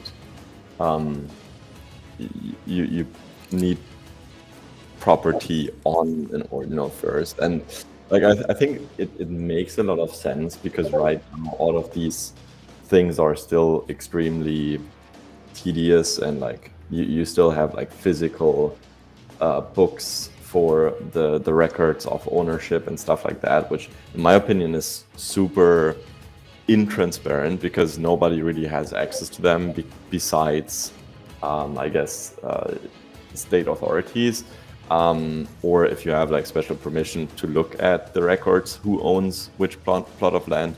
And then also it is extremely centralized because it can be changed basically by people of power. And but it would make sense to kind of like replace that, just to make it more secure, to make it decentralized, and to also kind of eliminate much more transparent, and also to eliminate the physical like record keeping, like just make it digital. I think it would be so much better to make it kind of paperless, and the best way to do it paperless is to use blockchain technology here. Right, it's the most secure way to do it, right? Because if it's just a Web 2 database, that's subject to all the same manipulation a piece of paper could be actually. Exactly, yeah. And then people could actually own, like, they would actually have the certificate of ownership in their own wallets, in their own hands, essentially, and they could do with it what they want. Like, I could literally go to my brother right now and tell him, like, hey, do you want to buy this house from me? And within 10 minutes, I could send him that ordinal that represents the ownership, and he would just give me the money. Like, super easy, transparent, and fast transaction without even having to set up contracts and stuff like that, because I can just send him whatever I have, and it would automatically be in his wallet and therefore his ownership. And then... Has nobody won yet? Okay, we have winners. Let's play 2 more games, or maybe one by one, as you wish. Let's go. What do we got? 3 more, including we can do one by one, because we gotta. I have to stretch until 10:30 when we have the SIP call going live. So nobody, by the way, nobody's obligated to stay for it. Everyone's welcome if they want to. Okay, let's go one by one. We have funny pictures today. Let's go. I will launch Leo game. All right, get back, hunters. Get back. Get ready. Let us know in the live chat that you are ready for the next round to launch. So what are the advantages to Palau citizenship? There are. I mean, like right now, it's still very limited. I think probably the biggest use case is for people that are part of like restricted areas for specific things. For example, the US notably is excluded from many centralized exchanges. Like there are a lot of centralized exchanges where US citizens cannot register. You can Binance, like Binance. Exactly. So Binance Global, for example, like US people can only register on Binance US, or same thing with Coinbase. Like you have Coinbase Global and Coinbase US. There are exchanges like I think Gate.io is only for outside of the US.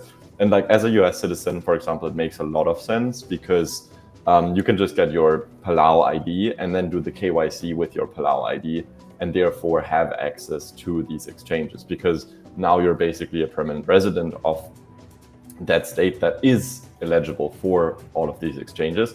And you could basically like register for all of these exchanges without having to do it through your US citizenship or US ID. So that is an obvious use case right there. And then I think there are same thing goes for the EU. I think EU based members or like EU based people, they can still sign up for all of the global exchanges, but there are a lot of restrictions now in the EU that you have to like specify who you're sending funds to and stuff like that. So it's kind of like very restricted what they do now, and they kind of like require records for everything.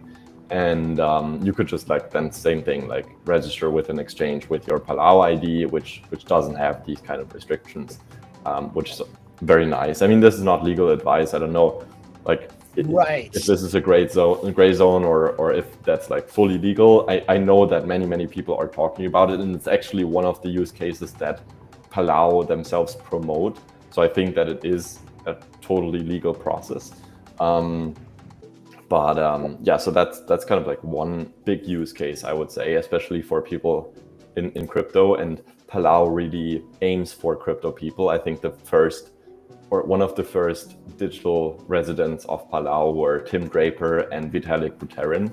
So it's definitely crypto focused. Yeah. And then they also have like a pretty big roadmap when it comes to more things. So for example, they want to do digital companies essentially. So you can. Michael found it, Michael. Now we can continue now.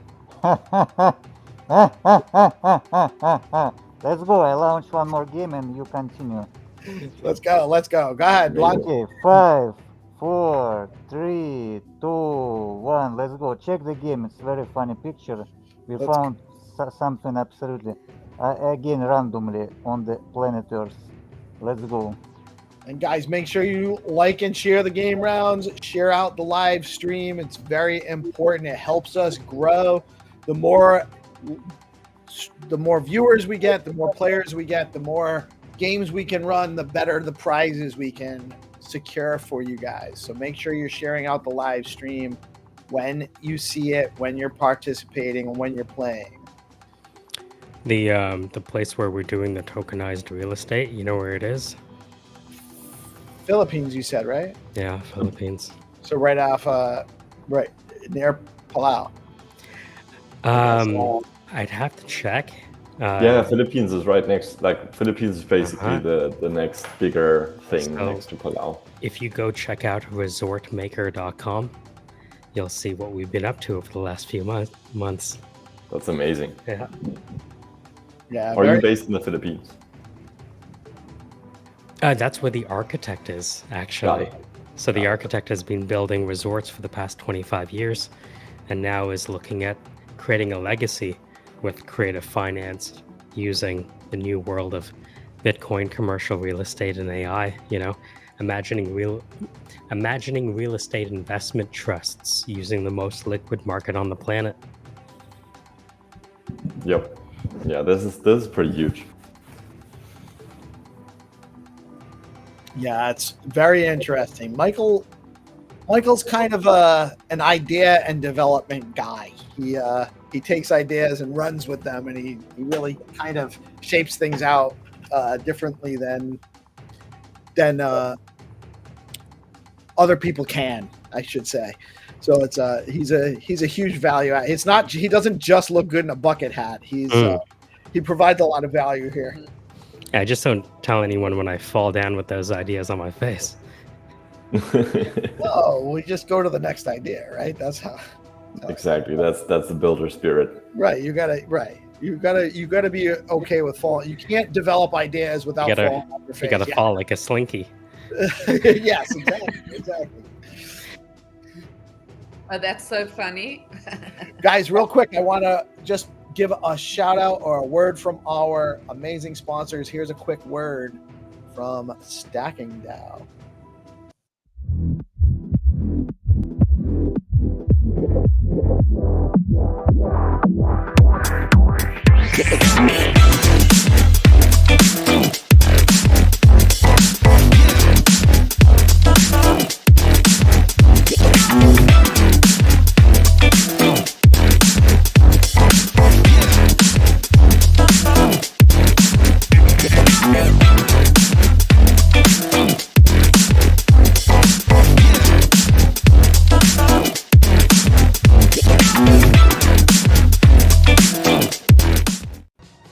A quick word from BitFlow. By the way, guys, don't miss the BitFlow barn going on. You got to check them out.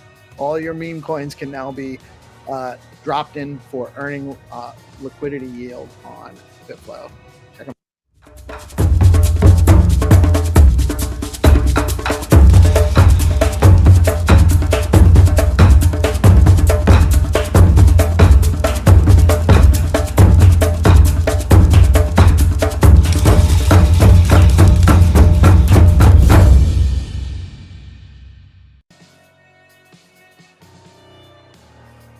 And we are back.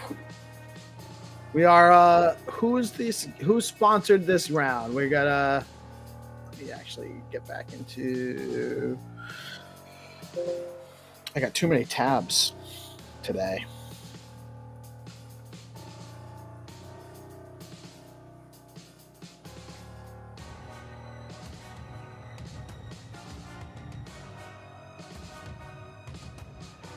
Robin, I've got a show called Bitcoin and Beyond where I interview people. I'd love to have it on you. I'd love to have it on you. I'd love to have you. You must have on made it. quite the impression. Melanie is actually one of the best interviewees in the space. She does an awesome job. She's done interviews with all sorts of founders in the space, and it's very personal. Usually ends up being, we schedule it for an hour. It always ends up going longer because everyone's having a good time with the conversation. So highly recommend, but I won't force you to commit to that live. I would love to join you. I'm making you commit on air. No, I'm going to send you a DM because I have been following you on X. So I'll just send you a DM and I'd love to have you on when you've got, I'll send you the link and then, it'd be so awesome to chat to you. I love this conversation. Yeah, absolutely. Happy to be on there. What's your name on Twitter? Just so I can give you a follow back. Melbell. MELBELLE. Okay, we have another woman. Thanks for the nice words, Peace. Sorry. I just want to say we have another woman. It's Winnie, who is the winner of this episode. Hey, let's go, Winnie. Congratulations. Okay, let's play. We have Friday Pepe game and the last jackpot game. Everyone get back. Everyone get back. Get ready. Get back. We're on this. I'll send you a DM now, Robin, and then you've got so you can find it. Nice, we have network connections here, mortals. Well played. That's what we're here for with DeOrganized, really, is to just kind of keep building the connections and fostering the network of the community and the broader Bitcoin crypto space, and just help everyone grow together. That's really what we're here for. So another goal achieved today.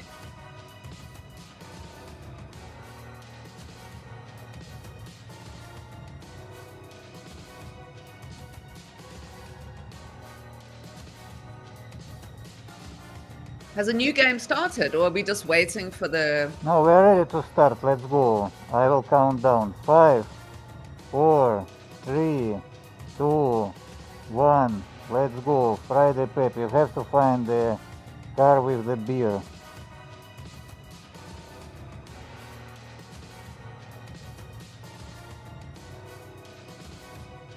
All right. I'm going to play this one. I want to earn some more Pepe so I can do some space drops. Let's see.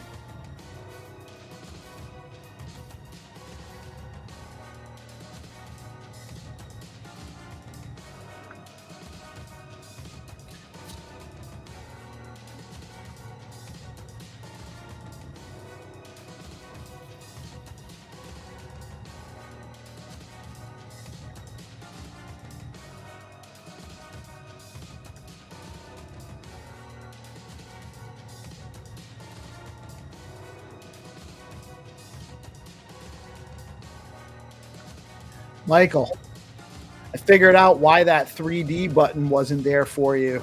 Oh, why's that? You got to switch between the satellite view and the map view. Which view? So, am I looking at your screen? So, yeah, so that's satellite. Well, that's map. The other one is satellite, where you can see all the images. That bottom. Okay, we have drunk man. It's yeah. Or you can do terrain, I think. Yeah, Lil Dude is already drunk. He won. Yeah. You already did it. Too fast, man. Too fast. At that bottom left, it doesn't give you. You should just be able to click on there. That it didn't give it to you. Man, they really hose the Canadians. Oh, they don't man. want. It's rough They don't out even. here. They won't even give you guys a 3D Google map. Man, Crazy. we don't even have Cash App. That's how much they want to hold us down over here. Guys, last night there's a new thing on Netflix, a new series called Trainwreck, and they just put like these mad stories. And last night I watched about the Canadian mayor. I think he was of Toronto, Rob Ford. Have you seen? I saw him up close for a long time. Yeah, I'm from Really? Toronto, right? Yeah. Yeah. So We're okay. used to So, but I mean, but up close, do you mean like you No, worked with him? but his brother's in power now. How did his brother make His it into brother power? took his job. No. He replaced him. They didn't talk about I that. saw that they said it ends with his brother. Yeah, his brother's- His brother running for his He has it, position. Yeah, No. Doug Ford. Take a look. Was he removed before his brother took over, or his brother actually like beat him in a race? Like, No, you have to see this. Peace feels like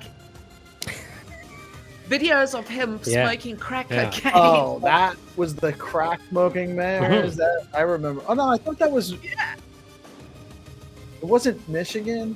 It was from Toronto. Is that? No, you're thinking about Marion Barry. I think that's Chicago. No, that was Washington D.C. Washington. That was a A lot of crack smoking mayors. That's weird. You know how the Northeast is, right? I am from the Northeast. I very much know how the Northeast is. I'm in the Northeast now. Mm-hmm. Ooh, check out this lady. She's Fast and the Furious. Let's go. Ladies. Megan I know. Fox. Megan, what? Megan Fox. Megan What a Fox. fox. Yeah, she's Oh, so yeah. foxy, that lady. I can Fast and the Furious. Not that Megan Fox is even in the Are we? Fast Is this? She's we- in Transformers. Did we have a winner for this current round, or we're still? Yeah, Lil Dude is already drunk, so we're ready for jackpot round. All right. So we have about 20 minutes until the SIP call. So maybe we'll give a 10-minute jackpot round. Yeah, let's go. We wanna see the winner today. Isn't there $60 up for grabs today? It's 50 stacks, but you know, like stacks should be $10, whatever. In future, yeah, in future. Not You'll- financial advice. You'll be alive by then. JK, you will be very, very rich. Who's this lady? You will be in treasure committee. I will vote for you for balance. We need to Yes, we need to please. balance this corporative guys. We need like real community. Put it. Yeah, and you need somebody that's not so like can't be a complete yawn fest. And anyway, yeah, I don't think. look, Well, it's- and we will talk more about this in the SIP call. But I actually am very encouraged by the appointment committee process. I think that Yeah, very I well. like very much. Yes, the process. Mitchell done great job. Really, he shows tremendous skills with Notion. With all of those filters. I just wanted to participate from Underworld to see the fair-minded people, like with consensus, how we made these decisions, and I like this very much. Okay, let's launch the jackpot round and continue discussion. All I'm right, playing get this. back. This is worth 50 STX, fam. Sure, you have to play because like it's very beauty one. Don't forget to share out the live stream and make sure you like and repost the game round. You do not Yeah, want don't try have to your rush. STX Repost the stream, repost the game, please, everyone. Okay, I will count down. 5, 4, 3, 2, 1. Let's go. The game is on. The last game for today. I wanna see the winner. It's not so hard actually. Let's go. Let's go. You have to find this beauty tree and the blue car. It's not so close, but it's not so far. I try so hard, get so far. Let's go. I like it. I like it. Are you saying that in the end it doesn't really matter? We need to have Xenitron do a cover of the classics. Just like Let's that. go. Yeah. I would Okay, and talking about encrypted NFTs, our seed phrase hunt, we can. I will have conversation with my dev team this weekend. We can do it very easily, and if this narrative goes hard, we can do it on regular basis. So just imagine while you're searching the first game, 10 wallets. So for example, 10 wallets, it means like each wallet have 24 words. Yeah, 24 words for seed phrase. It means we have 24 on 10, like multiply.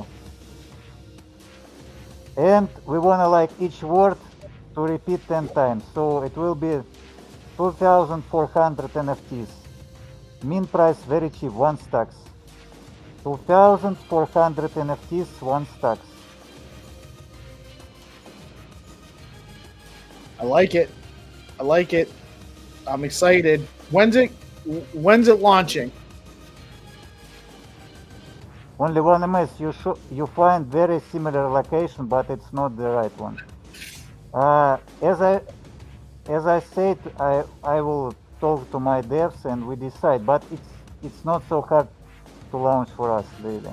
It's just a matter of when it's the Yeah. right. So So, but I have idea to make one merge mechanism. So it means like, for example, you mint NFTs. Yeah. Okay. It will be like 20 per wallet. We wanna make like some kind of not whitelist, but not give opportunity to mint all 2000. We wanna give opportunity everyone to play. Right. So it's a mint limit, maybe a wallet mint limit or something. Yeah, wallet. You can make multiple wallets. We just wanna make give opportunity to everyone to play, because the more feedback we get, the better games we will make. Well, you can make multiple wallets, but you're creating that extra step, so it will discourage some people from doing that. And I mean, if you're talking about 10,000 NFTs, then someone would have to mint 10,000 stacks. Like, they're providing all of the stacks to mint out all the NFTs to win the prizes, which are based on the amount of stacks. Like, it would be there's a disincentive already built in there, isn't it? Could you repeat, please? I just checked the location. So, like, there's not a lot of incentive for somebody to just kind of mint out all of the NFTs, because Well, you know, he will be in zero, like he will be break even. right. So it's a lot of effort just to not really get any. And actually, like, if you're taking 10%, right, and you're also factoring fees, it'll actually be a small loss, no matter what they do. Yeah, very small loss. We have very cheap fees, but we wanna make this engagement, because like we don't know really what will be. Maybe it will be very interesting, because you have just to find these words from your friends, from your neighbor. I mean, from everyone. You can just trade these words. We ask to Gamma to we have like private chat with the Jack from the Gamma. We have very good relationship with the Jack, and we can just ask them to add fast this trading, because the trading could be huge. Like, everyone just, for example, just imagine you have 20 words. You just need 4 words. Yeah, you will trade. You will just ask everyone just to get this word. It will be interesting.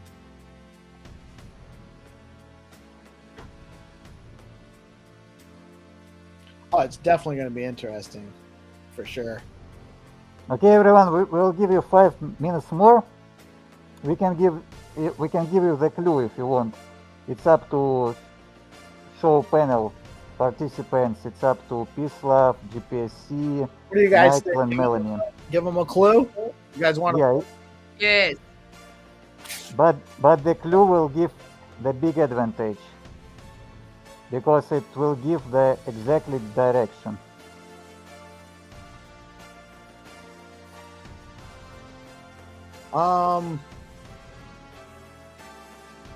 I think I like the idea of having a clue. I think it's a good. I think we should I really do it. don't think they deserve it, though. You know?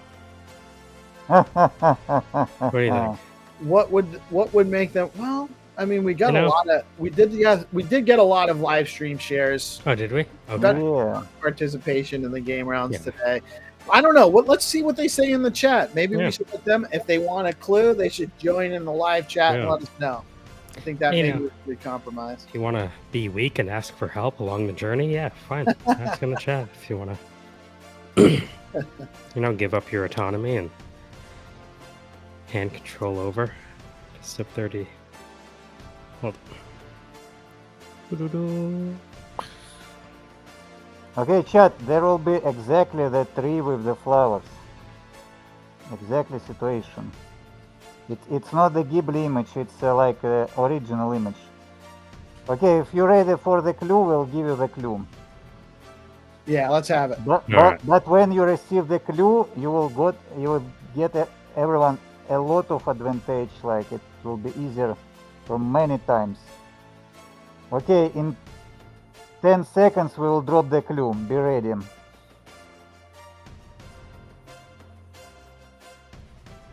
All right. Are you guys ready for the clue? Okay, I'm dropping the clue, and also I'm like telling you where it is. Like, the clue is loading. It's on the northwest.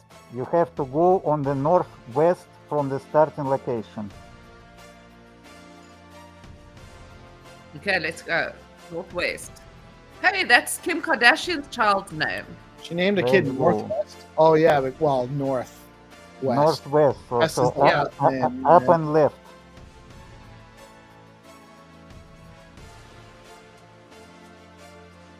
Left up. Find the beautiful trees and be the winner of today's jackpot game. I will say there are a lot of gorgeous trees in Portland, apparently. Isn't that where Antifa is?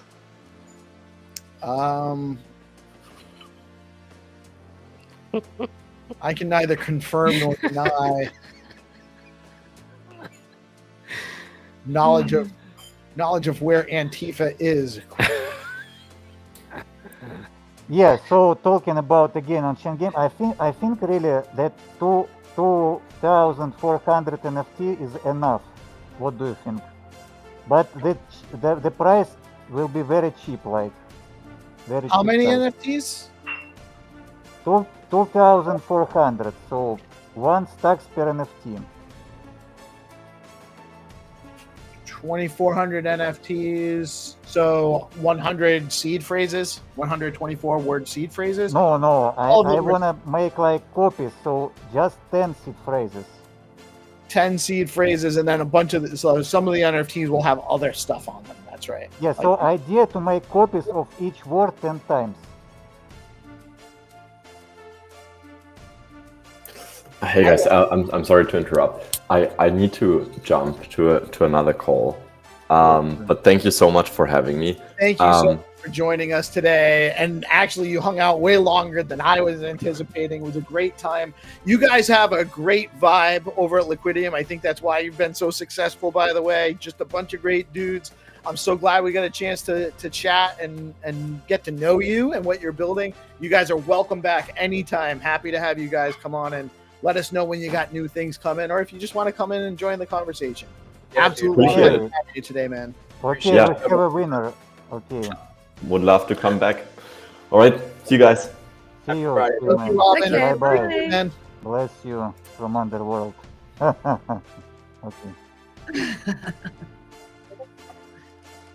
Okay, we have a winner, and it's Fikri. We got Hero Gamer in the house. Hero, how are you today, man? Welcome. We're catching the end of the Find to Earn rounds. Do we have a winner? Is that Yeah, what we you have a winner. It's Fikri, our said? OG. Hey, let's What's go. Congratulations. Fikri's a longtime player. I love when our regular OG players win, especially the jackpot rounds. It's super fun. Let me drop the link to them. Yeah, do you have it? Yeah, I do. Yeah. Obviously, because you're here. Okay, thanks everyone. I'm just go to underworld, and Hero changed me in real world. No. You can stay, Xenitron. I'm gonna I'd love warm to- up a coffee. I'll be right back. Yeah, I will stay for a while, but I will go back soon. Yeah, you're welcome to stay. I think who's coming on? Leor, Mitchell, and Leo, I don't know if Mitchell is coming. I think he might be. I think he's accepted my calendar invite. But yeah, Leo. Leor. So is Hattie joining too? I think so. Cool. I'm actually going to do the same as Michael and go. I think I have a little bit of coffee left. I can't remember, but I'm going to go see what I have left and heat it up real quick. I will be right back. Yeah. I'll also be right back, but I don't know how to turn my. How do you make your screen go like into that logo? You should see a camera button, or you can actually just Where? at the same place where you do screen share, towards the bottom of the screen, or it might be on your right if you're on a tablet device. Toward the bottom, or you can actually there you go. Mel's learning every day. That's what we're all about. Yes. I'll see you guys now.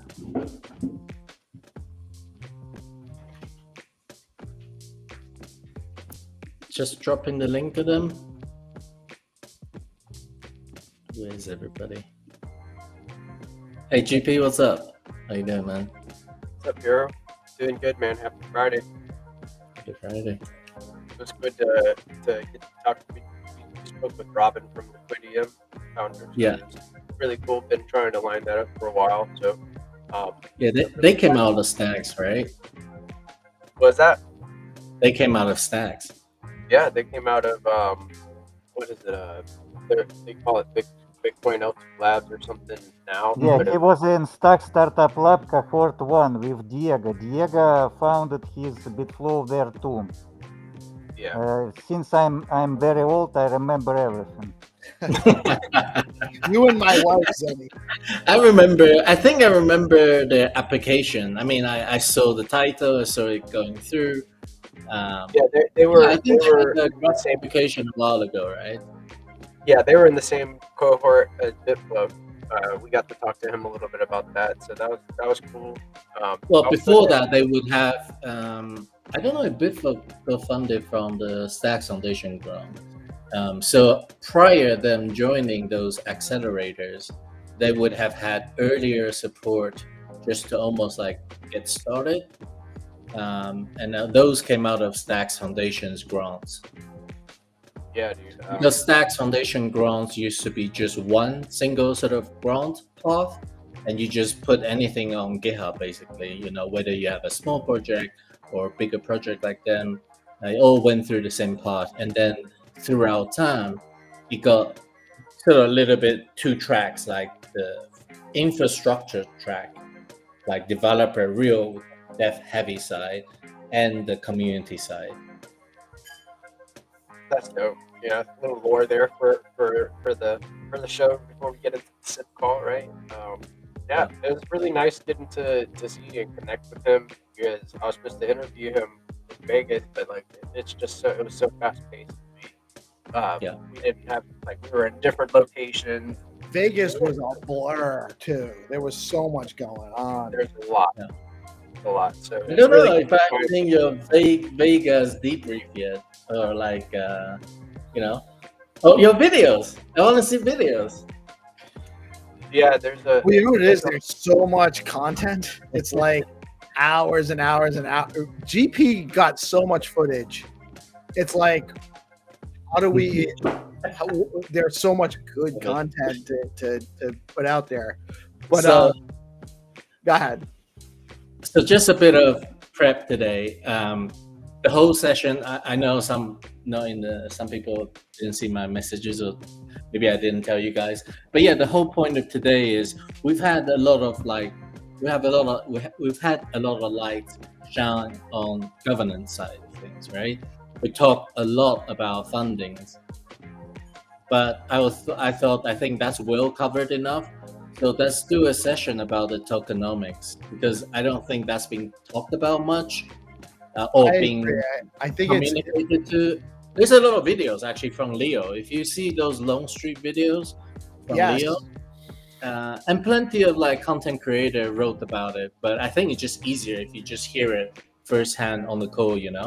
What is the tokenomics even about? Like, what's been proposed? Just talk to me as if I never even heard about the tokenomics change. We all know it's like 500 million SDX.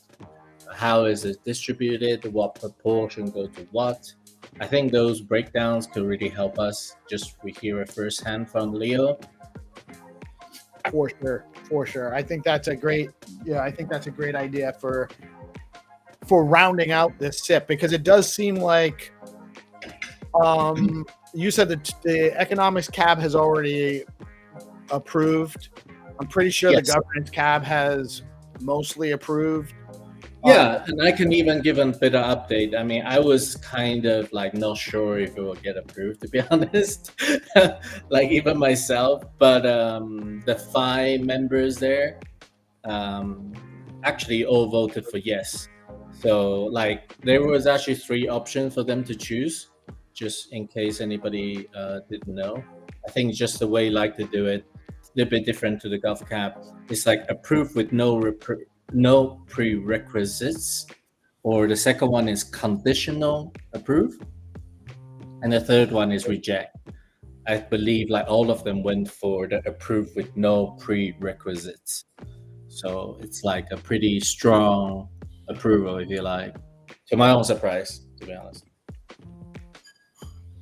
So that actually makes a lot of sense too. That it makes sense to have that kind of a structure. You know, we agree with this, or it's like kind of like almost like conditional approval, where X, Y, and Z conditions have to be met in order for this approval to be valid.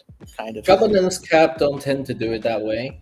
I think because the last SIP was SIP 29, and because that was to do with token emission change directly, and there were some risk in terms of like if the stacks blocks get reorged, what would happen to those DeFi transactions, how those could be impacted. So I think Maddie wanted like a precaution added if replay protection can be added. So that's where sort of the origin of some conditional stuff came from. But typically we might not need a conditional stuff. Typically you just like discuss if governance cap has some issues, really want to see addressed, just go to the, just discuss with the SIP author directly per se.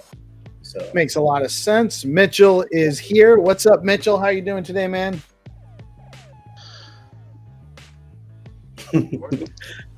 He's probably tired out from all the committee stuff. How? What do you mean? A lot intense. Yeah, it's been a lot. It's been a lot for sure. We can't hear you, Mitchell. Hey, I don't know. It wouldn't let me unmute. Can you hear me now? Yes, sir. I can hear you now. Hattie in the house. What's up, brother? How you doing today, man? Great, yeah. Hey, happy Friday. Oh, Leo. I didn't send him the link. I mean, drop in the link. By the way, Hero. Yeah. I don't know. Yes. I was hoping that I'd get a chance. I don't know when the governance cap ended up meeting, but I have updates on the replay stuff if they need it. I just heard that I caught the tail end of what you were saying, but. Oh yeah, I was just trying to explain how different caps have like we want just a simple yes or no vote, but the last SIP made basically the origin where like a bit of condition from economics. Yeah, no, I feel free to give us. I actually saw some emails about replay protection, so I know that's going on actually.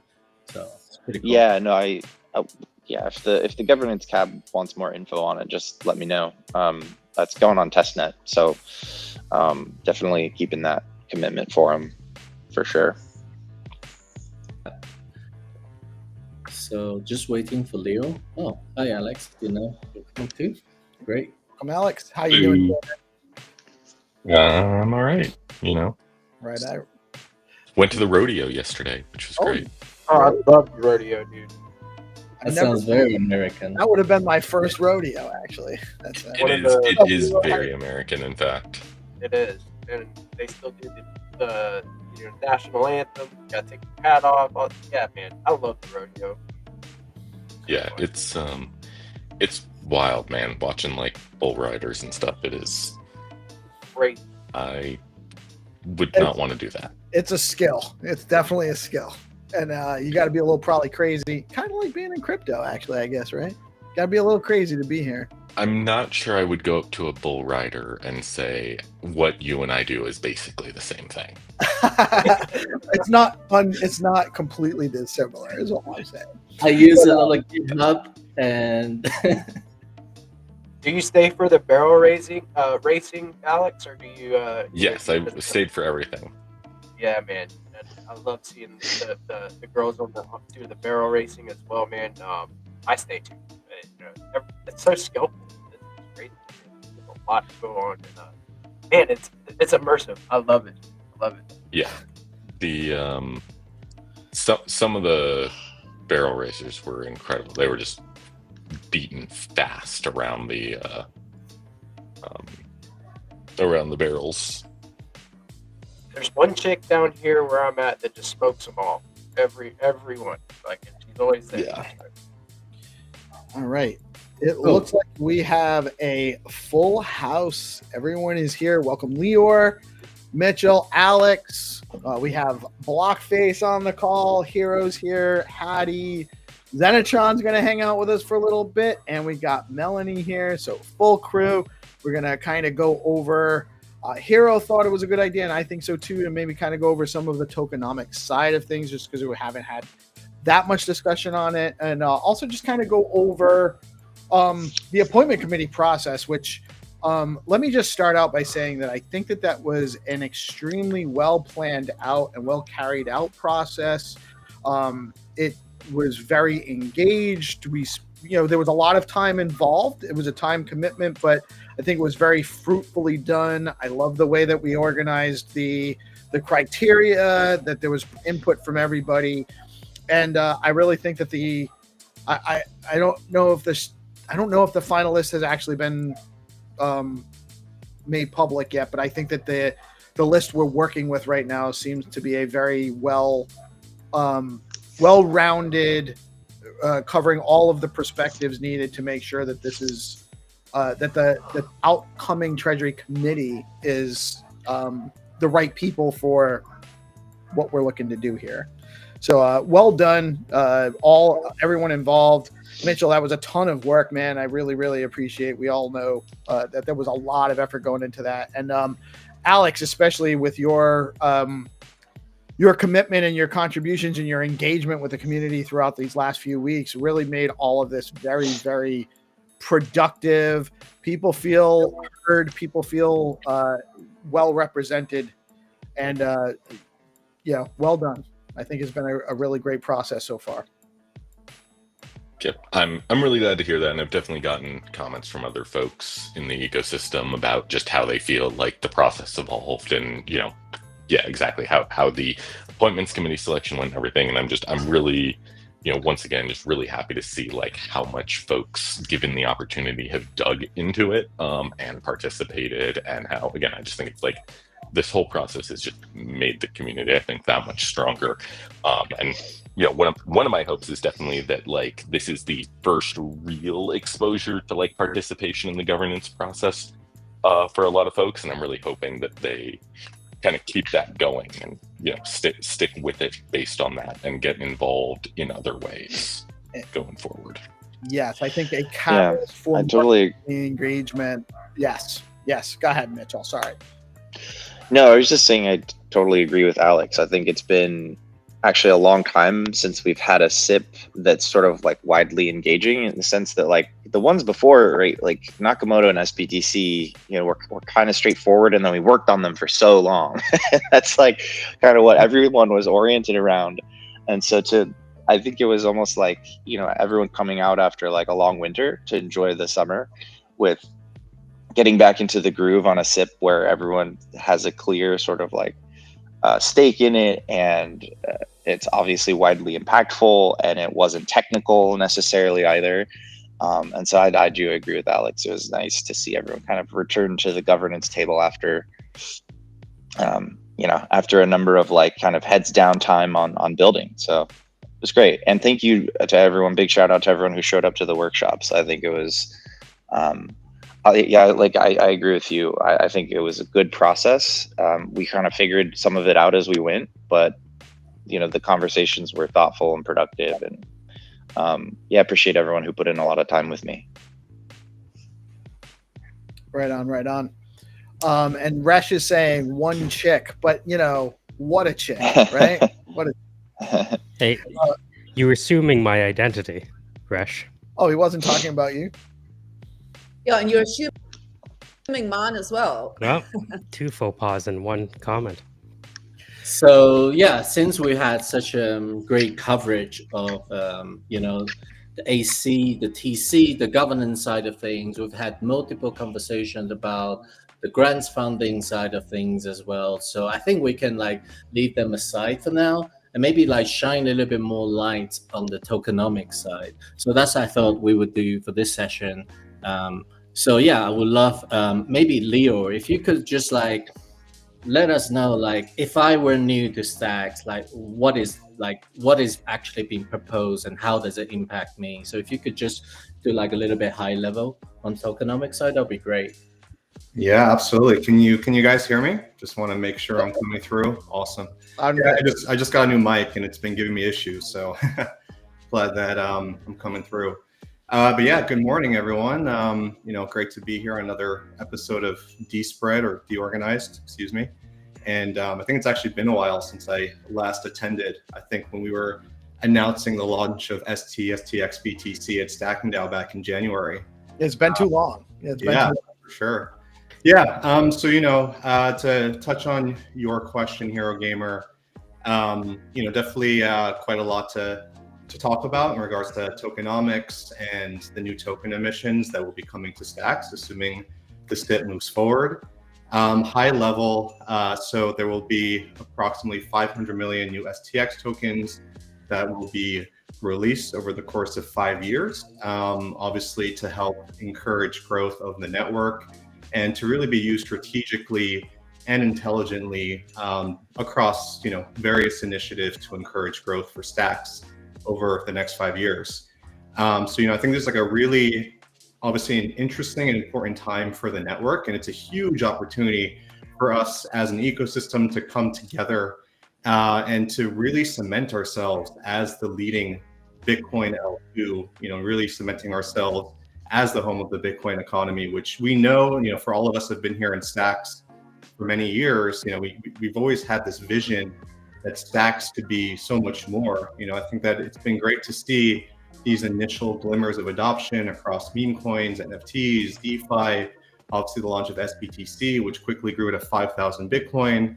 And I believe that that's going to grow even more, as we move forward. But yeah, I think we're just kind of realizing that we need these new token emissions to spur the next stage of growth for Stacks. And as I mentioned, these new tokens, so about 500 million Stacks that will be released over the next 5 years. Just to break this down a little bit more. So pretty much after the SIP is implemented and starts and is approved, shortly after that, there's going to be 100 million Stacks tokens that are minted. But it's important to note that these Stacks are not going to be hitting the open market. This is essentially going to be used as working capital. So think of things like perhaps like depositing into DEX AMMs to deepen liquidity, making sure that there's less price slippage and better price execution across the top DEXs on Stacks like Velar, BitFlow. I think that's one example. As I mentioned, these Stacks are not going to be hitting the open market, and it's really just going to help to enable deepen liquidity, and just help with various aspects to make sure there's more liquidity across the ecosystem. So that's one thing. Then there's also going to be another essentially 100 million Stacks that's minted, and that's going to be sold over the counter to various investors at a slight discount. And that will be subject to a linear vesting lockup period, I believe around like 18 to 24 months or so. So again, another thing to note is that these tokens are not going to be hitting the market right away, since it's going to be subject to that vesting schedule.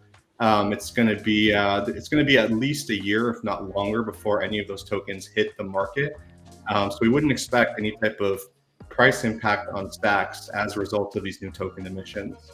And the last piece is that there's going to be 300 million Stacks remaining of that remaining 500 million that will be released per block over the course of 5 years. And so when you take all of these new emissions, when you calculate them into the inflation rate for Stacks, so what we see is today, prior to the SIP, the inflation rate for the Stacks network is about 3.5%. When you incorporate all these new emissions, it jumps a little bit up to 5.75%. And I know I've been quite vocal about this, that our team and have done a lot of good research looking at other competing ecosystems and blockchains to see how this inflation rate stacks up to some of the top ecosystems in the space. And what we found is that the median inflation rate across the top 50 networks has been around 10.2%, and that was for 2024. And so that that's all encompassing. So that factors in new staking rewards, investor unlocks. So that's kind of like the all-encompassing inflation rate across those networks. And so if you compare the 5.75% to the 10.2%, actually that inflation rate seems quite reasonable. And after 5 years, when the emissions are fully unlocked, and we're going to see actually that network inflation rate drop down to under 2%, where it should remain in perpetuity. So I think that just speaks to we've definitely done a lot of research to see what is kind of what's typical across the top networks, and in comparison, I feel like that inflation rate is actually quite reasonable. I mean, not to say that we still need to make sure that we're deploying those resources in a very smart and intelligent way. We don't want to just like blow through this massive treasury of new emissions or new tokens all in one go. We need to be able to deploy them intelligently to make sure that we have the right metrics in place and we have a clear vision of where those resources should go towards.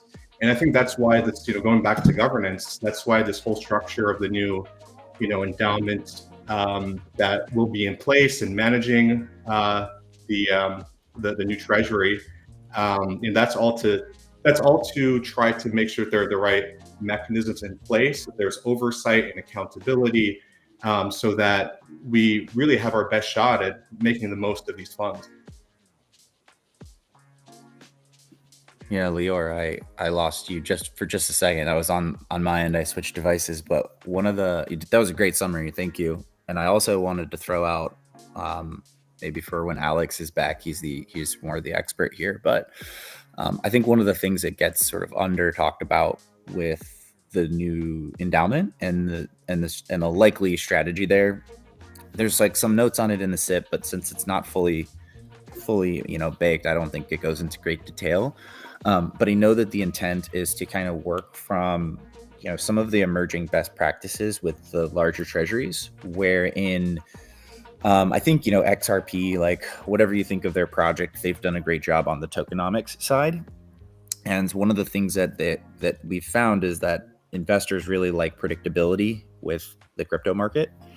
And so something the endowment will allow for and be able to do is when it does come time to do sales, those will be publicly disclosed beforehand. And I think that's really interesting. Like, I think it seems to be a way that the more projects are moving, but it's actually like, rather than create issues, it's actually provided a lot of stability for investors. And it's one of the things about the way that XRP and some other projects have been managing their tokenomics that I think has been a big part of their growth. So I don't know if we have dived into that yet, but I think it's just one of those things in the SIP that's like a small note, but that's actually really interesting. And I'm just excited to see how, ultimately the team that gets hired at the endowment, who are experts in these things, and end up executing on it. But I want to make sure people knew that there's kind of like, in conjunction with new tokens coming, there's also these kind of new, I guess, like tools that we have in our tool belt around the Stacks economy as a whole, that look a lot like that. So wanted to throw it out there. Yeah, just to kind of, as Mitch was alluding to, the thing that we understand, I think, very clearly is, and I think it's true across any kind of market anywhere, is people just want predictability, right? Markets hate surprises overall, and so just being really clear about signaling and what you're going to do when. So a lot of the specific plans are still will be developed by the actual endowment team. Again, that's why you hire an expert staff on it. But I think we made very clear in the SIP that like they're only everything they do will be very clearly signaled and devised in that way for exactly that reason. Yeah, I'm excited to see what they come up with on that. Lior, quick question for you. You mentioned that the purpose of SIP 31 is to accelerate the go-to-market of Stacks such that it is cemented as the dominant layer 2 on Bitcoin. My question is, what would you say are the North Star metrics for Stacks being the dominant layer 2 on Bitcoin? Yeah, I think a lot of that needs to be determined and will be defined by the Treasury Committee, because they at the end of the day are going to be providing the funds for the new operational entity, and they have to hold the operational entity accountable, and if they're not being accountable, they're not hitting those metrics, then they can take the funds and divert it elsewhere. So that's kind of part of that, back to accountability, and making sure that we're making the most of the funds. But in my mind, I think it boils down to a few things. We want to see more developer activity. We want to see new builders coming into the ecosystem. We want to see TVL growth. I mean, obviously for SBTC, but not just SBTC. We want to see, just basic user metrics rise. We want to see new apps that are getting downloads and getting usage. So, I think like any of the core things that you want to see out of a Web 2 or Web 3 application, those are the things that we want to look for. Yeah, I mean, in general, I think TVL, active wallet activations, and anything that drives transactional volume growth would be like the broad metrics, right? If we can knock it out of the Oh yeah, you can never really have one metric, right? Because if you only have one metric, then you start optimizing for that one thing at the expense of like overall. Yes, exactly. What gets measured gets managed. So like, number of active wallets is important, right? But so is like the amount, held in those wallets or the amount of transactions on it, because otherwise you just, will end up like doing things to incentivize a bunch of people having one wallet with one STX in it, and that's not really that big. So yeah, number of active wallets is huge, number of active developers, number of transactions, size of transaction, size and value of transactions, the amount of SBTC pegged in and moving around the system, TVL, median TVL across like how many different apps. Obviously, you're always going to have a few apps that are going to be the biggest because of network effects and things, but you also need to have that big base of other apps below them being built so that you have the next generation of apps coming up. So, exactly what's most important at any given time. And this actually came up in some of the SIP discussions, is people said, hey, can we pick, like why don't we allocate just based on like the KPIs, right? Instead of having these people. And it's like, well, what the most important KPI at any given time is actually changes, both on, what the market's looking for, but also just where you are as an ecosystem, right? Like in the earliest days, you care more about like number of new active developers coming in because you need them to start building here, right? But fast forward a couple of years, now you start to carry a lot more once those apps are established about growth in transaction volume and things like that. So, you have this whole picture of probably 10 or 20 different KPIs and, metrics that you really care about and look, and which one's most important depends on where you are and what's going higher.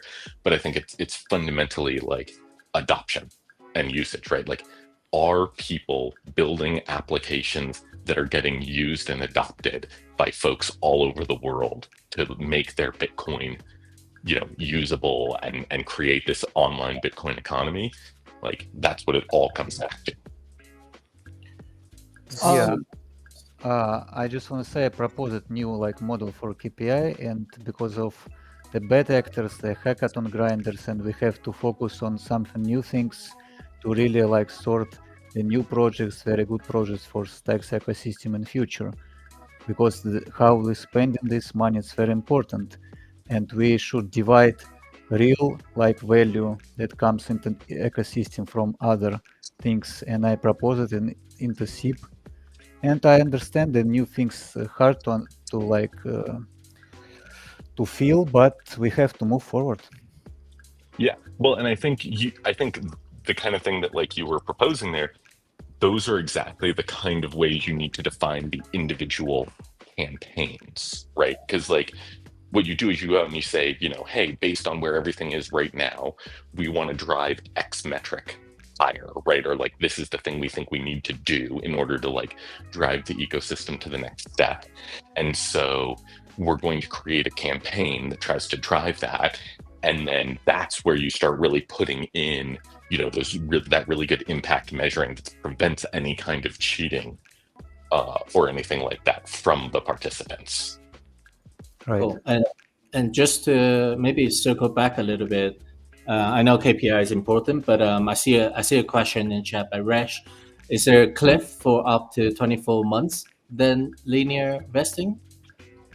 So it will be a whole range of different things, because the longer you have a lockups and cliffs and things, the more of a discount you have to take on things.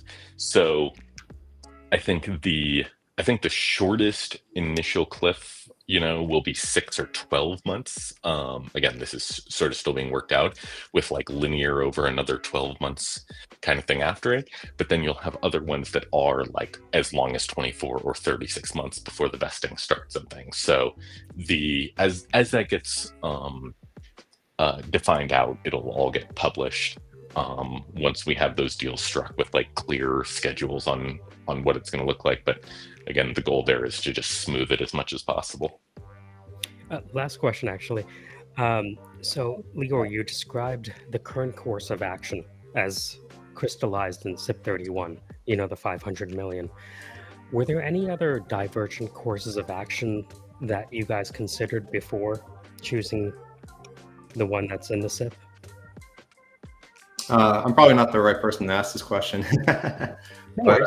Just curious. Yeah, Mitchell or Alex, you want to? Yeah, I mean, I've talked to people about different options for resourcing and stuff for years at this point. I mean, I've been working full time in Stacks for 4 years, so this is a long term. What I'd say is that at the big picture, the only real option that the ecosystem has is generating and selling tokens when it comes to fundraising, right? Especially because we don't have a traditional labs company like a lot of other folks do, and the tokens obviously was already created and out in the market. Because of the Reg A way that the corporate structure was made? Yeah.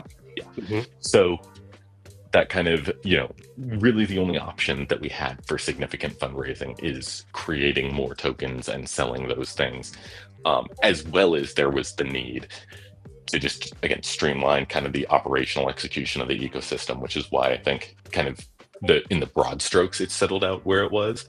And then there was, from what I understand and from the conversations that people have reached out to me about, yes, there were tons of different sub options created of what is exactly the right way to set this all up. And I think the answer to that was just, why did everything land where it was? It was a combination of looking at what are best practices, what's worked and hasn't worked for other ecosystems, what do we think will or won't work for us based on the unique attributes of this ecosystem.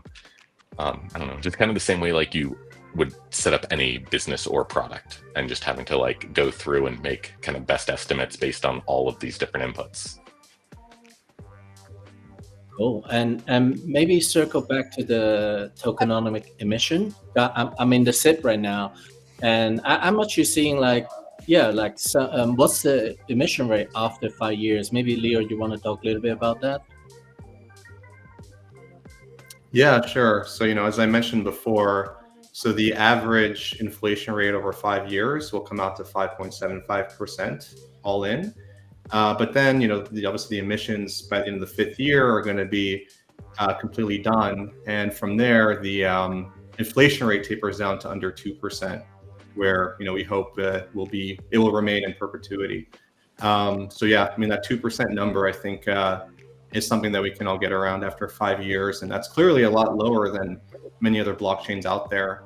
I know I've used this example before, but, if you look at Solana, if you just look at the staking emissions, it comes out to 5% per year. But then if you also layer in all of the investor unlocks, and there were quite a lot this year and last year, their actual, all-in inflation rate was closer to 12%. And it's a very similar story for a lot of other of the top blockchains as well.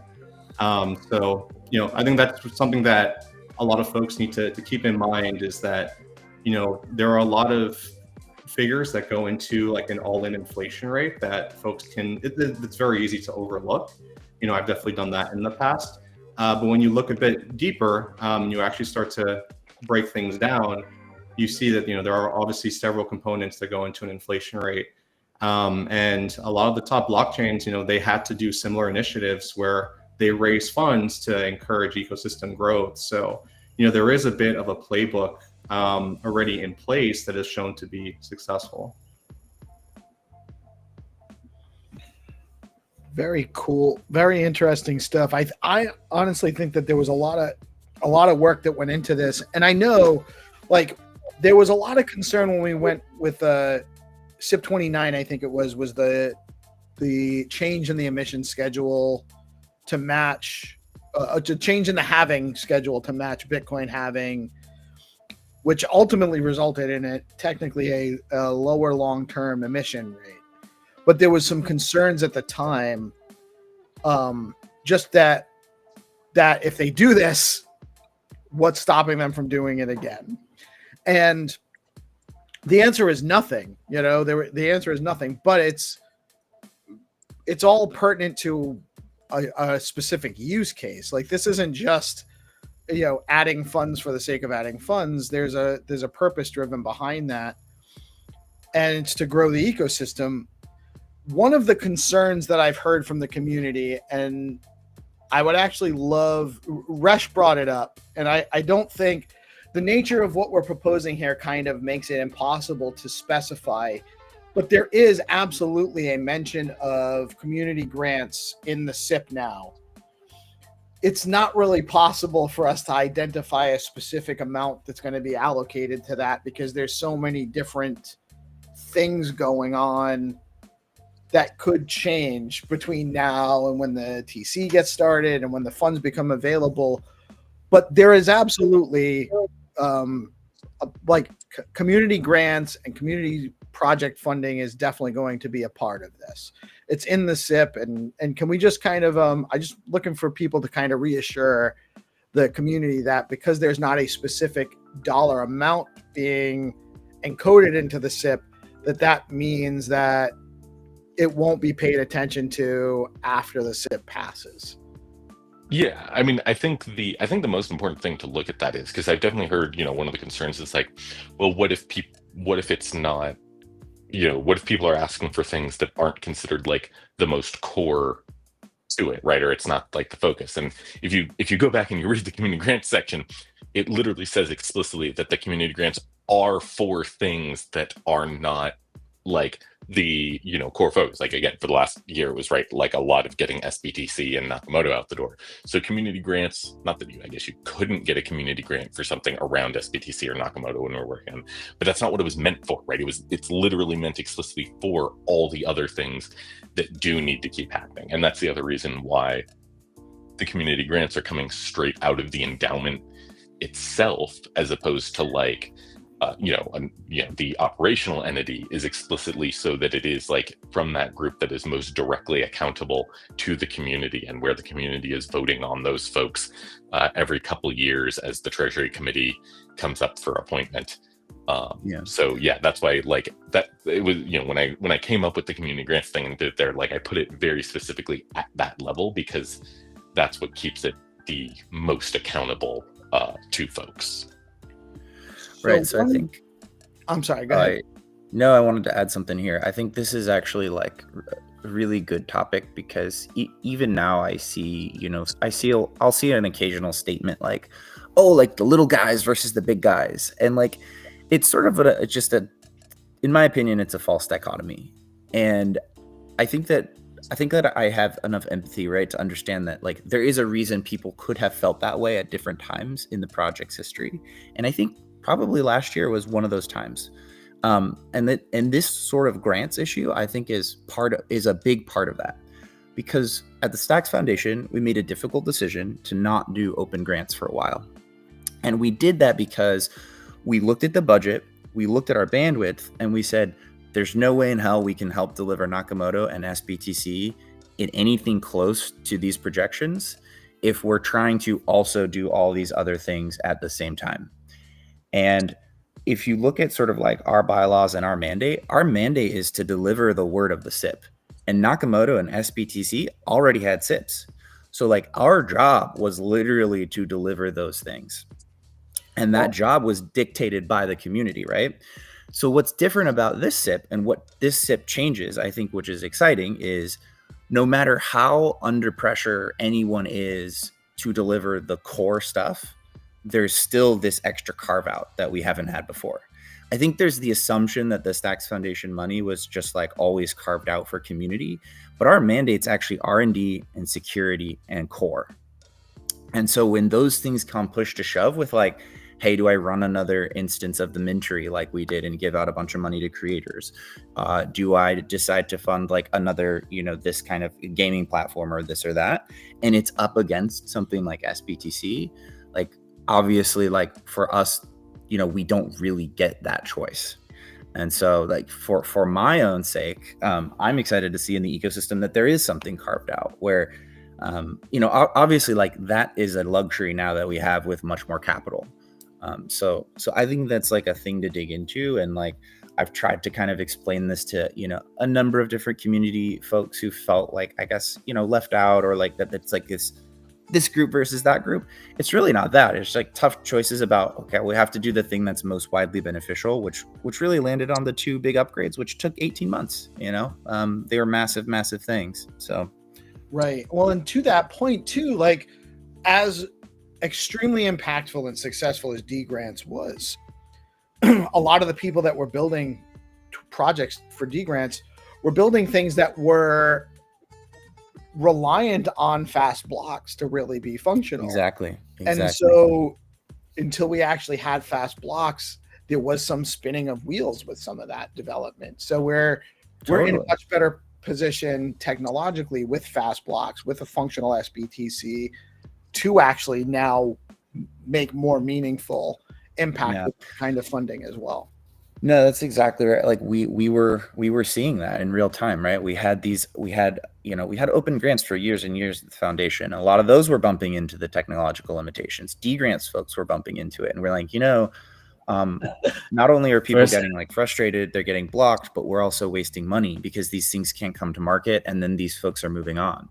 And so rather than doing that, right, it's like, okay, let's accelerate these core things as much as we possibly can. That's really all it comes down to. It was, I hope people really know it's never like, oh, the foundation or whoever stopped caring about you, or, oh, it's like the big guys versus the little guys. Like, really, like my team, you guys know a lot of my team, like personally, right? Like they wake up every day and they like love to try to figure out everything they can possibly do.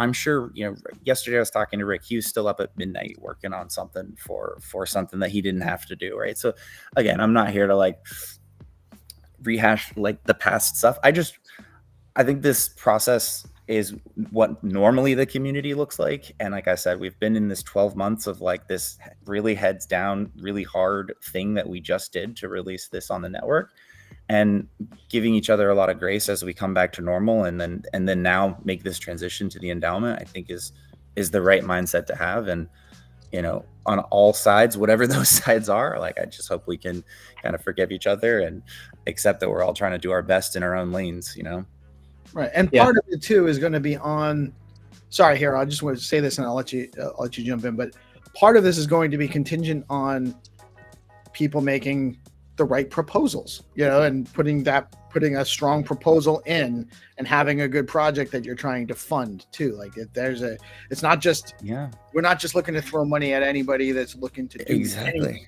And the ongoing commitment can be the hardest part of that too, right? It's like, it's easy to, pay someone or a vendor or to give a grant for someone to build something once, right? And then we've seen with grants like how those fall out of date quickly. So it's a lot of like finding the right team and finding people willing to, okay, what's the maintenance contract look like? Is it reasonable?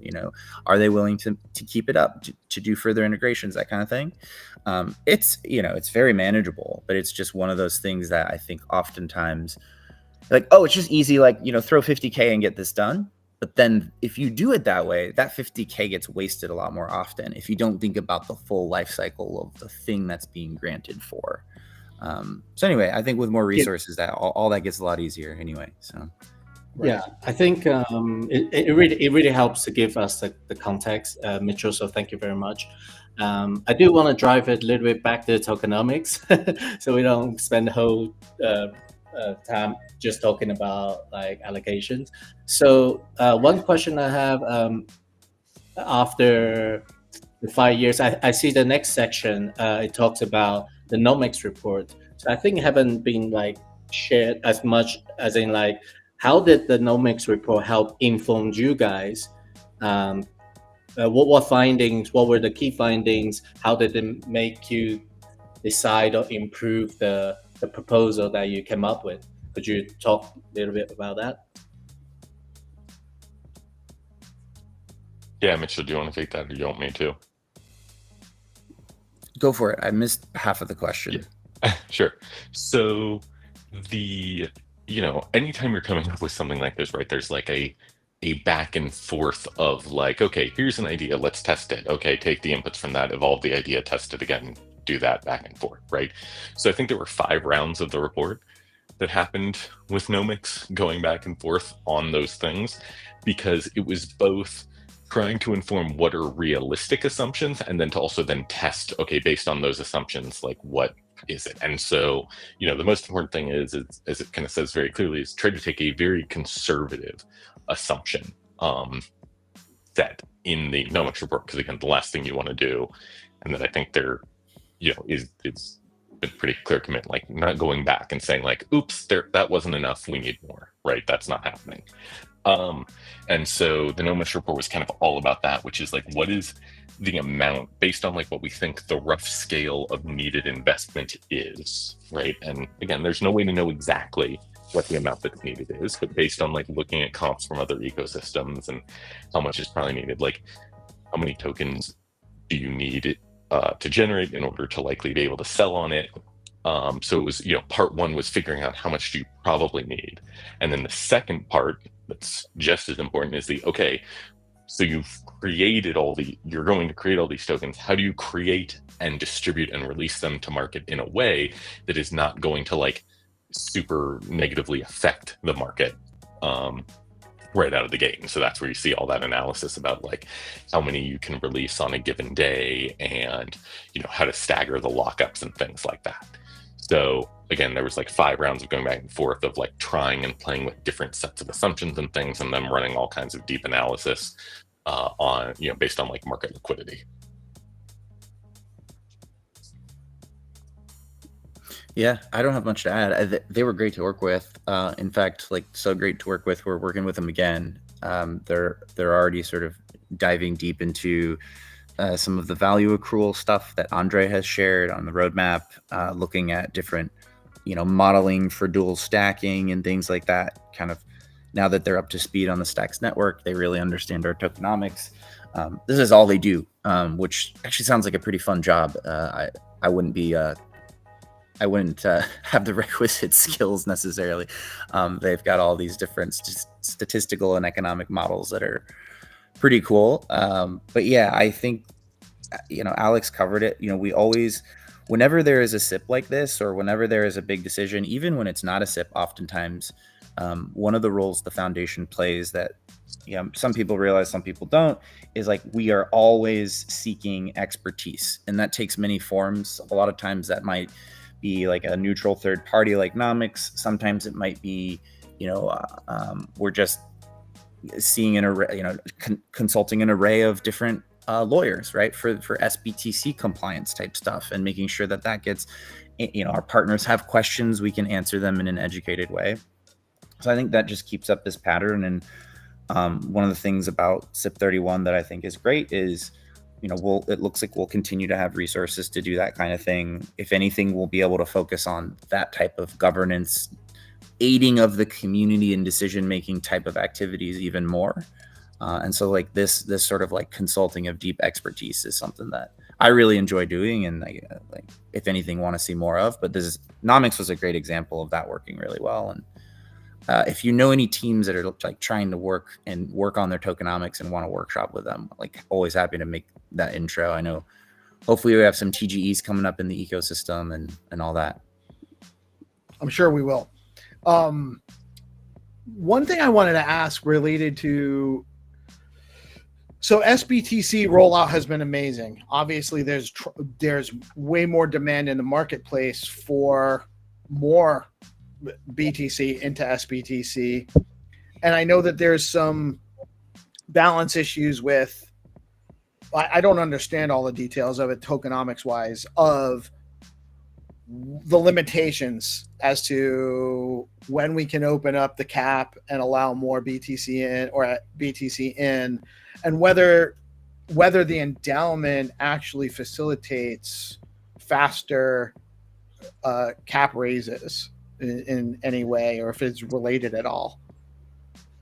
Does anyone? Yeah, I think it's a good question. I don't think it's direct. I think that the cap raises are really more of a product decision, right? It's like a phasing and features type of technology decision, more than anything. I think the place that the endowment can certainly help is a little less direct, in that in order to grow SBTC from here, you're going to need you're going to need a healthy DeFi ecosystem on Stacks. You're going to need a reason for people to want to peg into SBTC and something that they can do with it, something they can earn with it. And then, so I think that's, when you look at some of the budgeting for incentives and DeFi growth and marketing, creating that strong center of gravity around the Stacks chain where there's use cases people want to come in and peg into SBTC for, that's how the endowment's going to help with SBTC TVL, in my opinion, the most. So more in the users, the engagement side, and giving people more reasons to do so. Yeah, and of course, like, we can fuel more builders that are building more use cases too, right? So the more reasons and the more quality reasons, like I said, the more gravity that there is on Stacks for use cases with Bitcoin, the more people are going to be attracted to, like, okay, well, you've given me a reason to peg into SBTC, so now I'll do it. That's why I'm particularly excited about dual stacking. I know it's like really early exploration, but I think for years it's felt like that's been an opportunity, and with SBTC we could finally do it.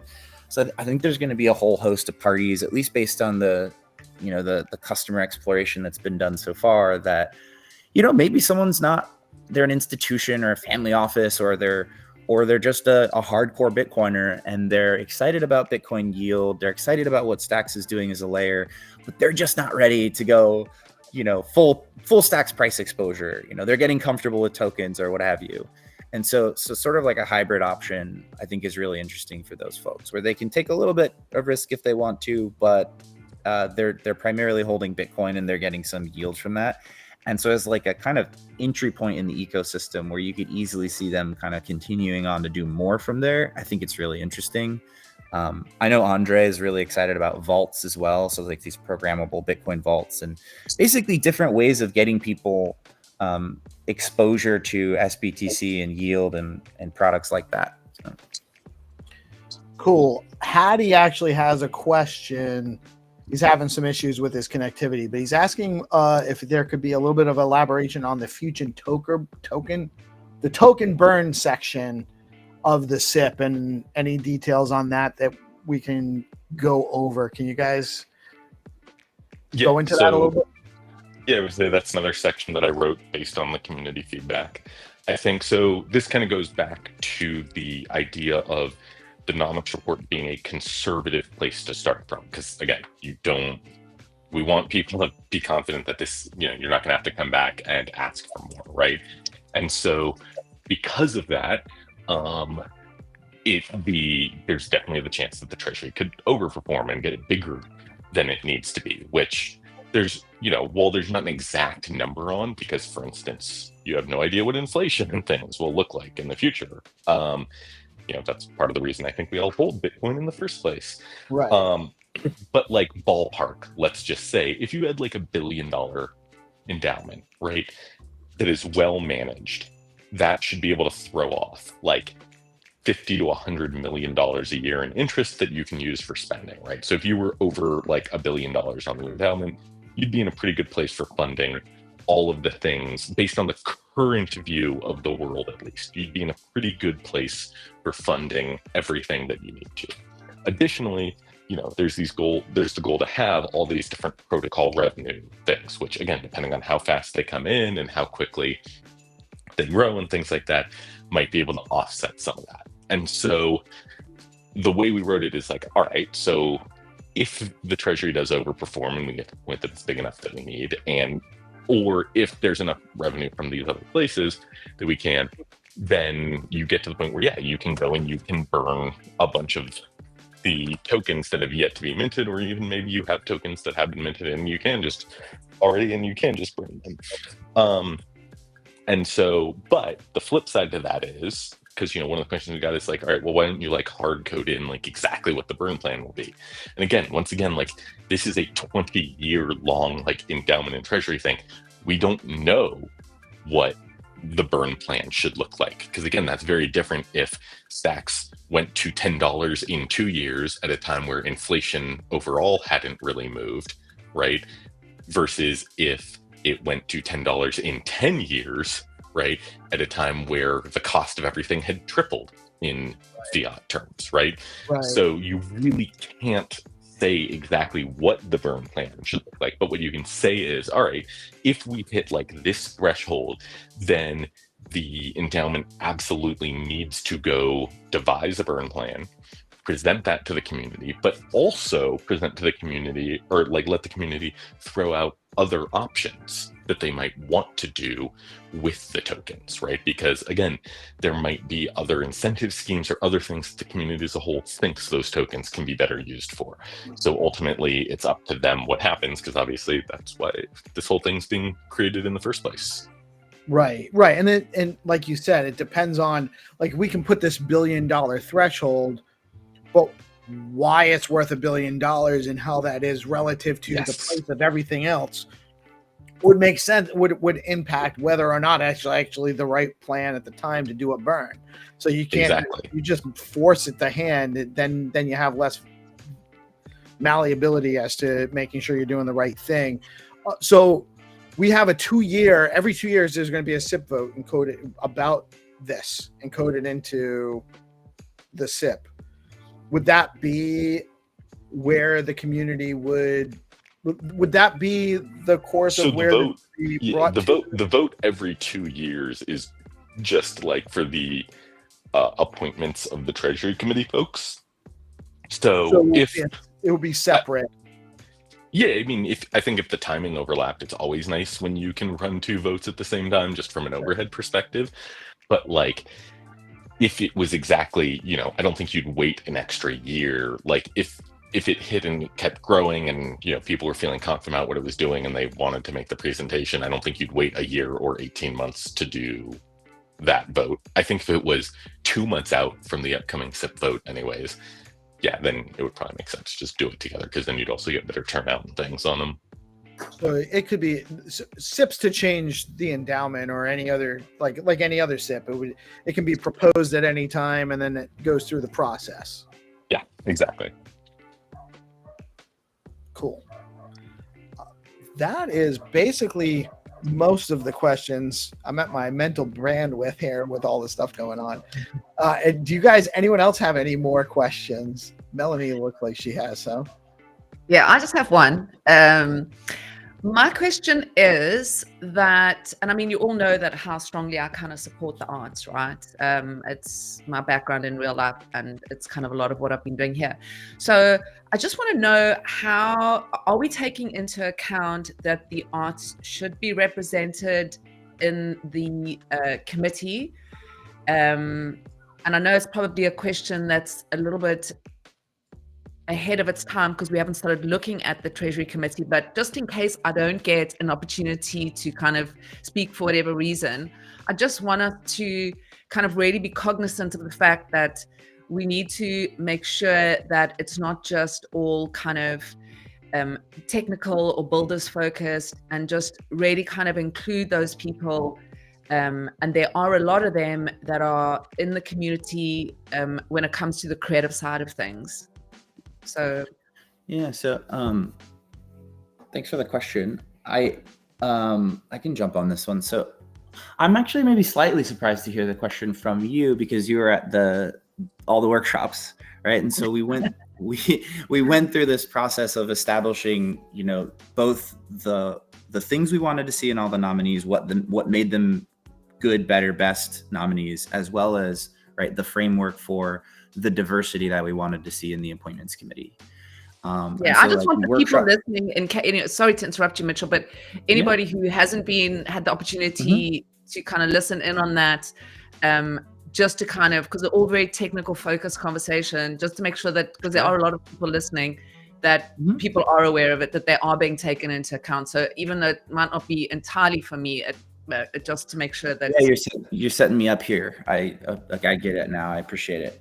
No, so like I think that like that's why we spent so long on this process. I think that probably the word that was said the most throughout those sessions was like representation, right? Like our whole goal was to not only get the best candidates, but to have the best cross section, a diversity of representation, to make sure like each and every corner of the ecosystem felt represented. And we came up with like an actual framework for doing that, and then we matched candidates to that, and then we discussed and moved candidates in and out based on those frameworks. The other thing I would throw out is like there's been a number, like when the NFT community and then the inscriptions community blossomed on Stacks, those were all things that the quote unquote big players like leaned into and supported and funded in various ways and things. And so I think that it's like easy to get runaway train kind of thoughts sometimes in community. That's like normal. That's how memes work. So I don't ever want there to be like this sort of feeling that the arts are less important, because they're not. Like personally, that's why I'm actually in blockchain. It's why I got into blockchain in the first place. Some of you remember the Mintery. Like it's a program that I ran basically on my own time to like when NFTs were in their heyday, to try to help bootstrap the NFT community on Stacks.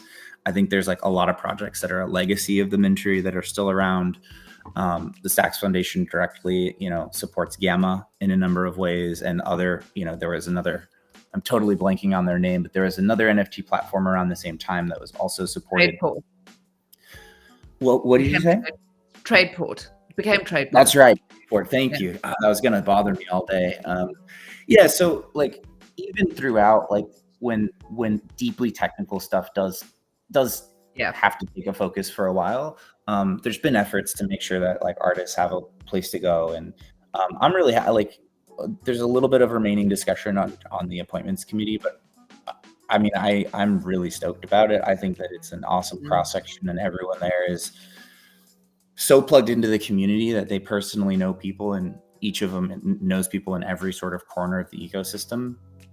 And also, look, if we get to a point in the future where you or anyone else like sort of that's in that community's, hey, I'm feeling underrepresented, there's not something for us, I think that you have a new resource now. You can go to the endowment and say, look, I want to create like a D grants, but it's all about arts.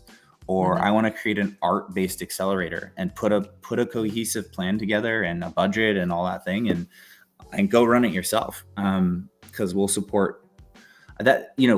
The talent. Like I would say that right now the constraints on the ecosystem are capital structure, right? That's what this SIP addresses.